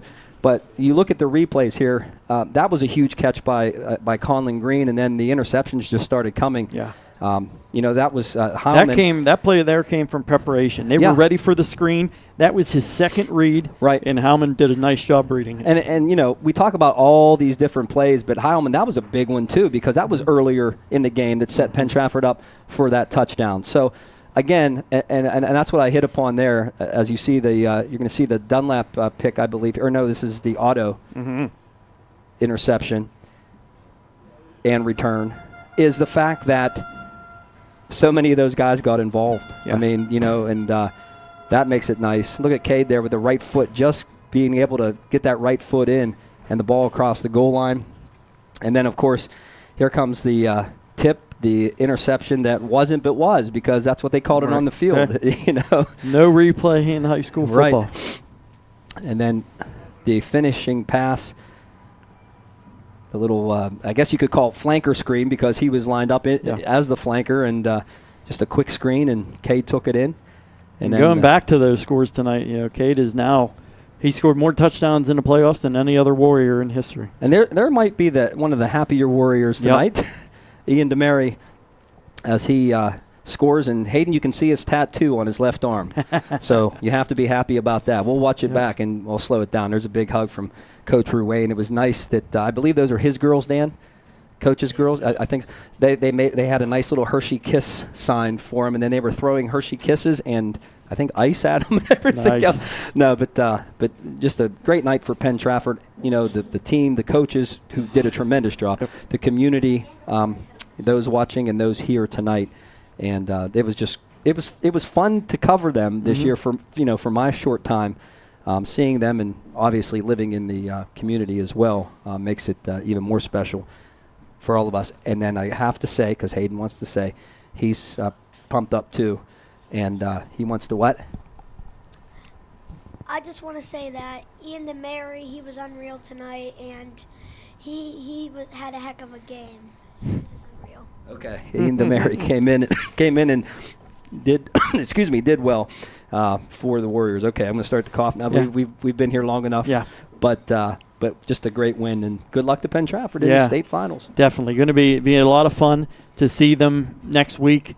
That'll be on the Pennsylvania Cable Network, and that'll be on the audio as well. Yeah. So remember. So listen. I have to say this though. It's going to be an audio broadcast. So what you do is this: the broadcast on the Westmoreland Sports Network will be probably a little bit behind the PCM broadcast. Mm-hmm. So you pause the PCM broadcast, make the Westmoreland Sports Network time it up, turn it down. You got Westmoreland Sports on the broadcast. I've done that my whole life with Bill Hillgrove. with Bill, yep. Now the problem is if you're ahead of the TV, then you're running into some trouble. You can't stop it because you can't do it the other way around. But yeah, it's just been great. I know my brother certainly he's been following Penn-Trafford. It's funny we talked about that. Our very first game for Penn-Trafford was at Peters Township. Mm-hmm. I think I mentioned that tonight. And that was the first team. Now we're covering all kind of teams and doing everything like that. But they gave us the opportunity, and I know Dan thanked Athletic Director Kerry Hetrick for everything that he's done for us. But just the community in general just stepping up. And we're glad we were able to bring this stream to you tonight. And on the Exeter side, if anybody's still watching, what a heck of a year that your Eagles had. And that win last week was just tremendous. Came to an end tonight. Penn-Trafford just a little bit better. Yeah, went back and watched, the last 4 weeks for Exeter, and just really impressed coming into this game. I saw some things that they did that I think the Warriors matched up well against. We talked about the offensive line, the defensive line. Just up front, the Warriors are just so big, and they were able to use that to their advantage, and they made it work, and they did a phenomenal job at taking nothing away from Exeter. They did an excellent job this year, winning that District 3 title, beating Governor Mifflin after coming back from a huge loss in the middle of the year. But a lot of good players that we're going to be seeing at the college level for sure. Yeah. Sean, thank you so much. Absolutely, buddy. It was awesome. Great. I enjoyed it. Always nice to work with you. Yep. I want to thank Dan Flickinger, our producer tonight, Chris Smith, Ryan Mickey, Josh Bujakowski, the Penn-Trafford TV that helped us out tremendously tonight. That was awesome. That was so nice to partner with them as we do each and every year. Connor Alexander and Paul Mills, who called part of the game tonight. I'm sure that was something they certainly enjoyed and will always remember as well. And anytime, those guys did a great job. All of our fine sponsors along the network and everything that they have done for the Westmoreland Sports Network to help us provide these games that you have watched with Penn-Trafford football. And Hayden, we thank you too as well. Absolutely, buddy. You're a big fan. Chocolate Town. Chris Smith said going to Chocolate Town. Okay. All right. So for all of our sponsors, the great people here at Bald Eagle Area High School that set us up in such a good position here to be able to broadcast this game, thank you as well. Off to Hershey for the Penn-Trafford Warriors, their first trip ever, and that will come next Friday night. Stay tuned to the Westmoreland Sports Network, and don't forget to watch this game back on the archive as many times as you wish. The Warriors for free. The Warriors win it, and I think I will say this: $10.99 was worth it tonight. Yeah. Yeah, for the folks from PT anyway. Maybe Exeter saying something different, but a good season for them as well. Yep. 49-14 our final. For Sean Benjamin, I'm John Flickinger. Have yourself a great weekend, and we'll talk to you next week from Hershey.